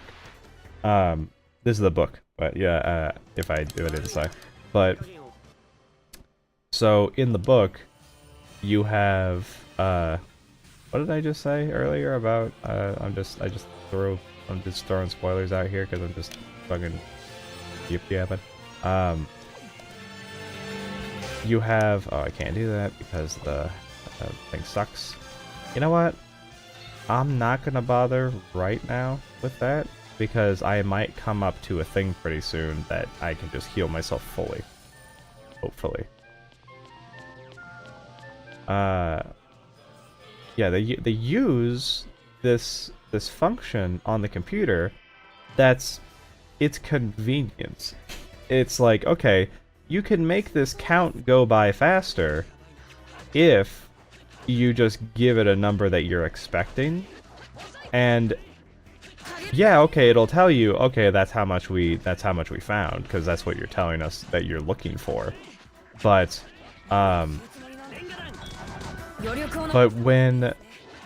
it's only going to alert you to problems if it's underneath that number. So what was that? They were like that we have 290 something things in the park or whatever is what they quoted. And so that's what they always look for. But then, you know, when Malcolm is looking at one of the graphs that he asked them to pull up for the compies, they're like, see, it's a normal, what do they call it? A Gaussian distribution graph for like an ecosystem of whatever. And he was like, yeah, I guess you would expect that, wouldn't you? And they're like, yeah. And he's like, all right. And so, you know, he moves on, and he's like, I can't believe these people don't realize why that graph is very concerning. And he explains it later whenever they, so, what was it? I think they did spot a raptor, though they don't believe the kid when he says that that's what he saw. And then they also see, like, a dinosaur egg out there. I think that's Grant that finds that. And they start talking about it, and he goes, hey, I'll prove it to you right now. You wanna go to your computer and search for more animals than what you have? And it's like, why would we do that? That's like, I don't know, humor me. And he goes, alright, fine. And then of course, that's when it's like, oh, yeah, there's now 300 animals in the park.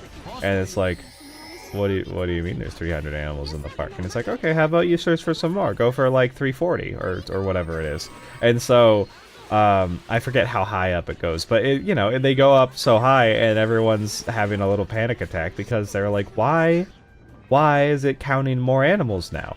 And it's like, well, it's, you know, it's like, it's counting all the animals in the park. And he goes, Hammond's like, I thought that's what it always did. It's like, well, we kept giving it a number to, like, target, because we assumed there's no way you could have more than what we put in, because we figured we did everything right. So, you know, when they showed that graph, and, you know, he's going through all this, he was like, you guys, if you dropped in, what do they say? If you dropped in, like, a batch of animals in 3 sections, in, like, 3 different time frames, the graph that you were showing me shouldn't exist. It should be a straight line with 3 big peaks. But you don't have that. Instead, you have, you know, whatever the Gaussian distribution shows, right? I don't know what it actually looks like, but I'm assuming it probably, like, is like it's like a slope that goes up and then goes down or something, right? I would assume. And it's like, and he was like, yeah, that's a graph for a healthy living population that is, like, breeding. Like, you know, they're breeding, they're being born, they're dying, and, you know, more being bred. That's what that graph looks like. And somehow you didn't think about that. And so I immediately knew that you had a problem like that on the island. You know, I just needed, you know, I don't know why he waited to mention anything. I guess just because he was like, they're probably not going to listen to me anyway unless I have some sort of proof. So, and they were going out into the park anyway. So, you know, he was like, maybe I can actually point to something and show them why I'm right. But yeah, it's like that's those parts of the book, my favorite part of the book. There's a lot of parts at the end of the book that I really don't care about, actually. One of the good things that the movie did is that it really took out a lot of the shit at the end that I was like, okay, I don't care about all this. Also, really cut down on Malcolm's lines, because... Okay, so this is a good and a bad. In the movie, he's far less of like an actual mathematician, and he's just... Yeah, did I go backwards? I think I went backwards by accident. Ah, shit.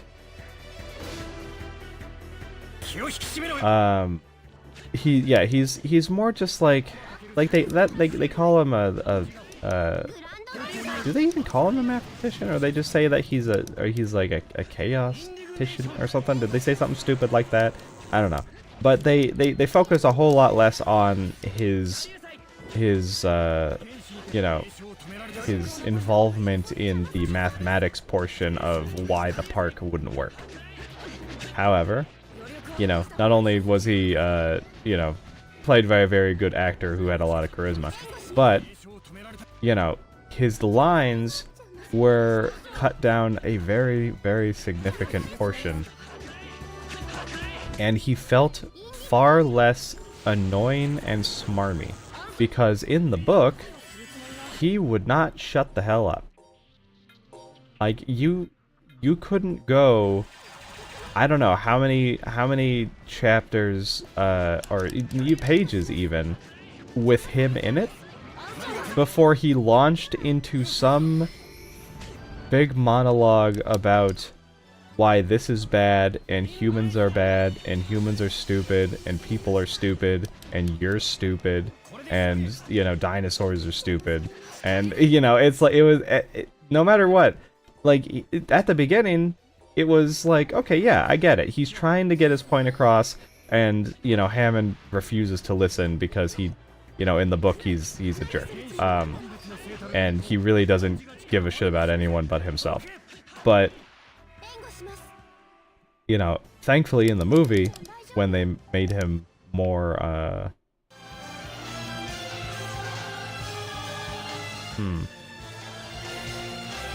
no, maybe you know what? I'm gonna do another one of these.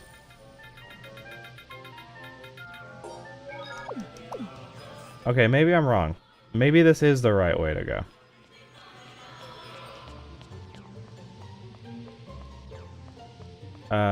Yeah, in the movie, because they made him so much more... Okay, yeah, we're good. They made him so much more likable, you know. You can actually be like, alright, they're not gonna butt heads as much, other than maybe some of the stuff at the... I'll use a miracle gel.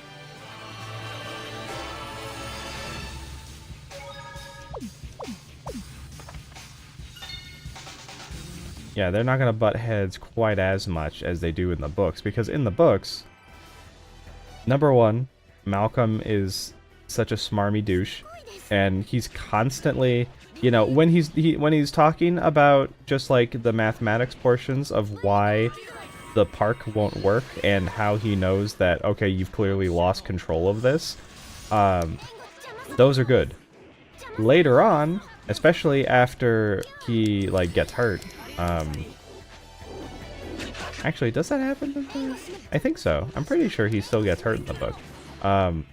But he's so on his high horse with all the monologues that it becomes very tiresome to read through. And I would not blame anyone for just, like, once you get past the portion with the T-Rex escape, and you're like, you know, okay, everybody's lost in the park now, and we're, you know, going through all those problems.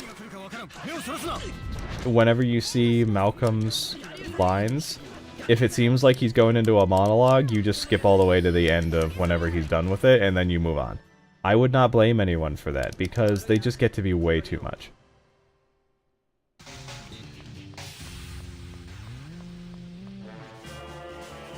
Gotta be close to the entrance or whatever the hell.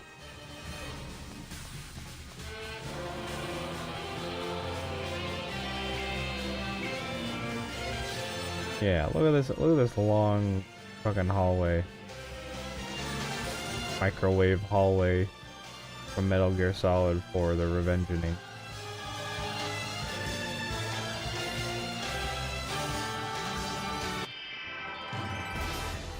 Oh, wait a minute. Is that one of those dino worms that's like calcified? Is that what I'm seeing? I don't think I even noticed that last time. I'll have to, when I'm out of this fight, I'll have to look at that. Also, we're basically at the end here, which kind of works out perfectly. Because whatever I get to, near the end here, I'm gonna guess it's gonna give me a save point. Hopefully it also gives me a heal point, because that would, although it might not, because this game is very ungenerous with that sometimes. Although it's been better recently. I don't know if those got added after the fact, because everything just, like, a lot of the enemies do just hit harder now. So maybe some of those got added in after the main quest, but yeah, kind of works out perfect, because then we'll save like whatever this final thing is for tomorrow, because it's probably going to be a fight and cutscene, probably both a cutscene and then a fight and then a cutscene again, and then afterwards will be whatever comes after that. Whether it's the final credits, or if we have a little bit more game to play still. It would be kind of nice if we had like a bow to wrap on the Senel and Shirley like relationship thing. However, I don't know if that's a thing that they would do. I mean, they might. We've spent a lot of time doing character building stuff, and while we've definitely built a lot of character with them already, if we wanted to circle back around and sort of like have just like a feel-good like little character relationship quest thing at the end, I would definitely not be opposed to it. That would be pretty cute. I would actually enjoy that. Although that could just be reserved for whatever is in the actual like epilogue.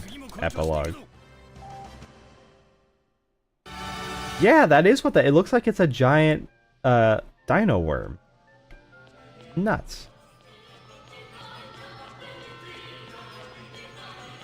And it's just like it's been sitting down here for so long that it's like it's like fossilized.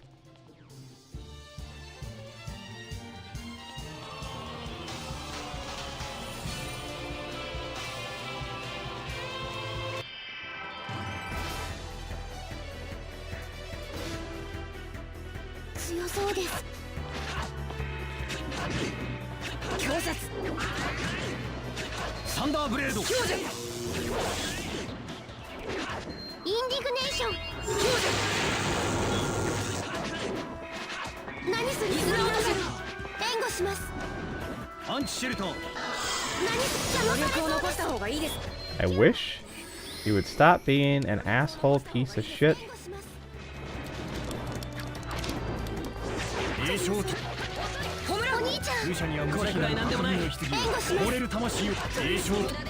You know what would be fun to play sometime too, actually, would be... Fear. Fear would be fantastic to play through again. Fear is such a good fucking game. I would definitely have to find the, there's some like quality of life mod stuff that you definitely need to get for it too. And I think also just for like stability reasons and resolution and whatnot. Like you wouldn't want to, I don't think you would want to stream that without it. But man, Fear is another one that has like a season tied to it for me, or like a that one is specifically summer. Like not even just like temperature wise, it's just like the embodiment of what I feel like during summer. And it's funny, actually, because I didn't even, because originally played the DLC first, because this was back when, you know, what Blockbuster Game Crazies and stuff still existed, and so we went there, me and a friend and his dad, and oh man, and so we were like, oh hey, we'll rent something for the weekend and play it, and we got two. We got, what was it? It was I'm trying to remember the name. Oblivion. We got Oblivion.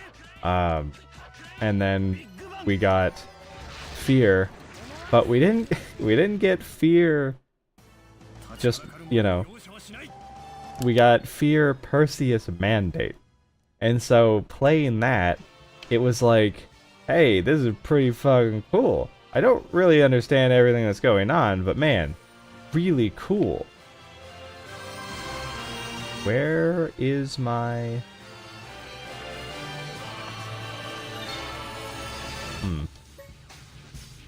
Nobody's dead, so... Oh, come on. I need to get to a save station, so... Oh, hey!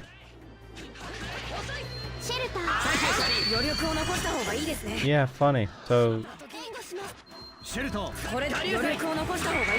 These things are crazy evolutionarily.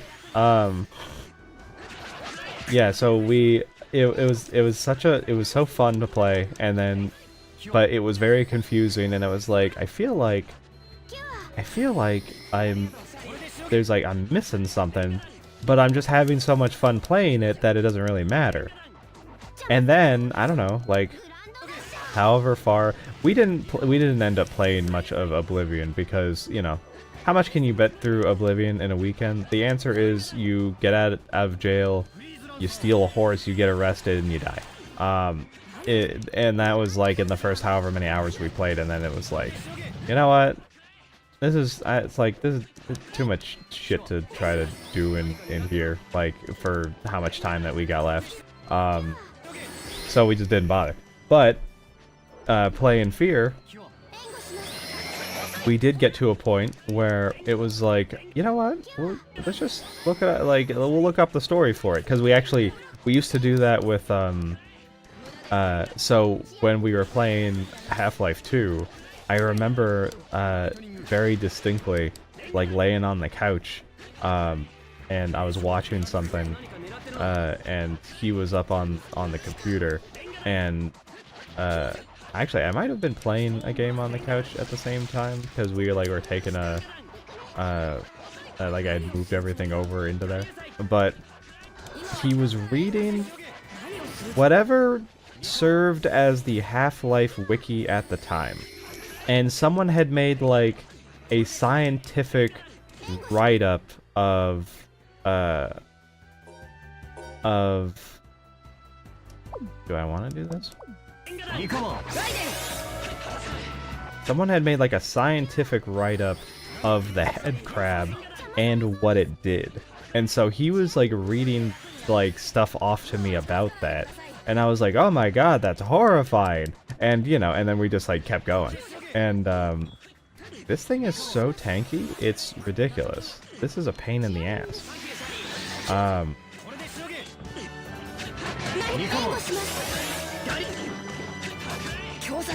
Oh, and I didn't even realize that this fucking thing was still alive too. You know what? Let's kill you. Oh, never mind.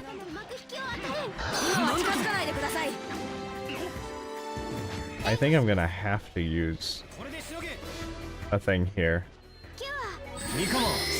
Because there's no way they're gonna be able to do this on their own. I don't think.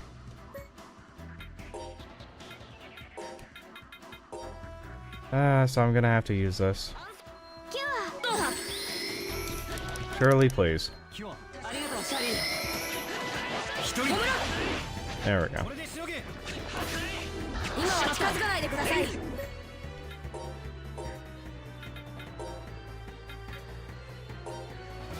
キュア。グランドダッシャこれでしのげ。 Why is this thing so fucking tanky? This is ridiculous. Like it's been 4 minutes of just fighting like these two enemies. This is ridiculous. レンガ弾迫撃交渉雷これでしのげ。何するつもりなんだろう。キュア Yeah, it's only just barely past halfway right now. This is stupid. And you're making me waste my lemon gels and shit. You know what? I'm not gonna do that. I'm gonna walk away. Is what I'm gonna do. これでしのげ。 Thank you. ありがとうシャリー。ニカマン何か狙ってるのか。援護します。ガリューサイこれでしのげ。強除シェルターサンキューシャリー。ニカマン援護します。これでしのげ。 I can't remember. I think there was also an entry on. It was like, so this one was, and this was also, you know, I was gonna say it's like, yeah, sure, fuck it, whatever, I'll say it. Back when the internet was better, you know, more interesting, more free. They had, someone had done. It was both a like. It was sort of like a dossier write-up of the Combine soldiers, and speculation on, like, on just like them, like how they invaded so quickly, based off of like the little tidbits of clues in the game, like how many, like how efficient they must have gotten at this to have this be like a thing that is thank you, this is just a thing that they're very used to, it seems.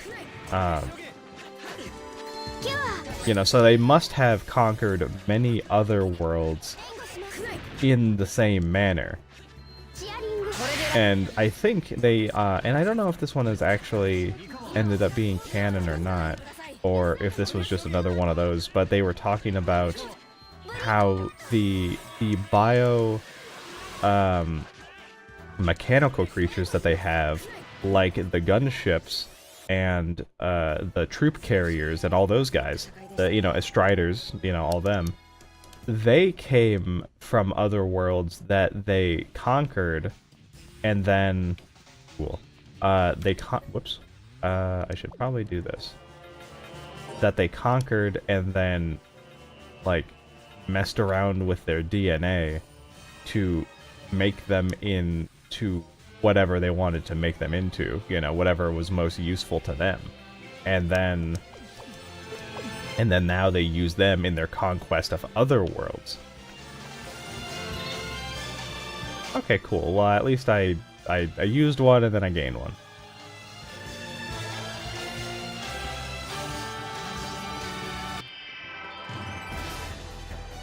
I don't remember if that actually ended up being like a canon thing or not. You know what? We're not doing this. It took almost 10 minutes to fight the stupid thing on the last one. So we're just leaving. We're leaving.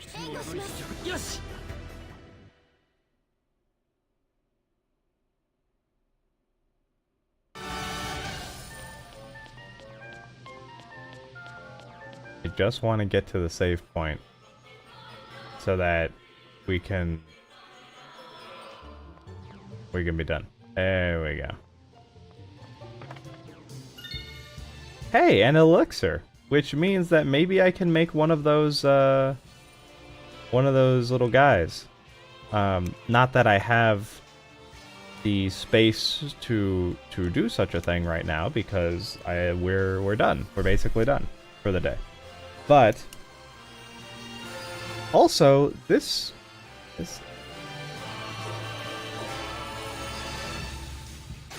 there we go.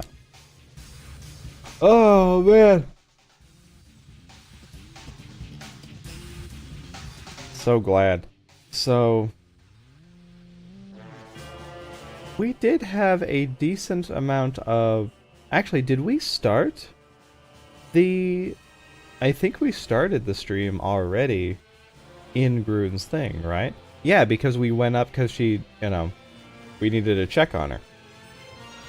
So yeah, 4 straight hours of just doing her quest. Obviously, 90% of that was, maybe not 90, maybe more like 80.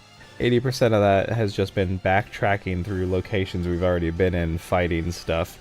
And then we had, you know, like the one boss fight, right? No, then we had 2, because we also had the weird Minotaur guy with the crazy head helmet. But yeah, very, I feel like very good progress for 4 hours, because it feels like this is going to be the final thing with her. So tomorrow morning, we'll go through it again. Same time, same place. See how much is left. I have to imagine, the fight and the cutscenes are going to take up at least an hour. Maybe. So, you know, regardless, it'll probably still have at least that much. And then I wanted to, depending on whatever else happens, maybe we'll then, you know, if we're like completely done, I'll cap it off with reading all of those entries. That's if it's done. You know, we'll see. You know, we might end up having a whole new little thing happen afterwards, because they just kept putting content into this fucking game. They really gave a shit. So this game is great. I really do like it. But yeah, it'll be fun. It'll be fun to see. So maybe you know, not gonna count my chickens before they hatch, but we'll see. We might somehow cap off the week by capping off the game. Wouldn't that be a thing? So until tomorrow morning. Bye bye.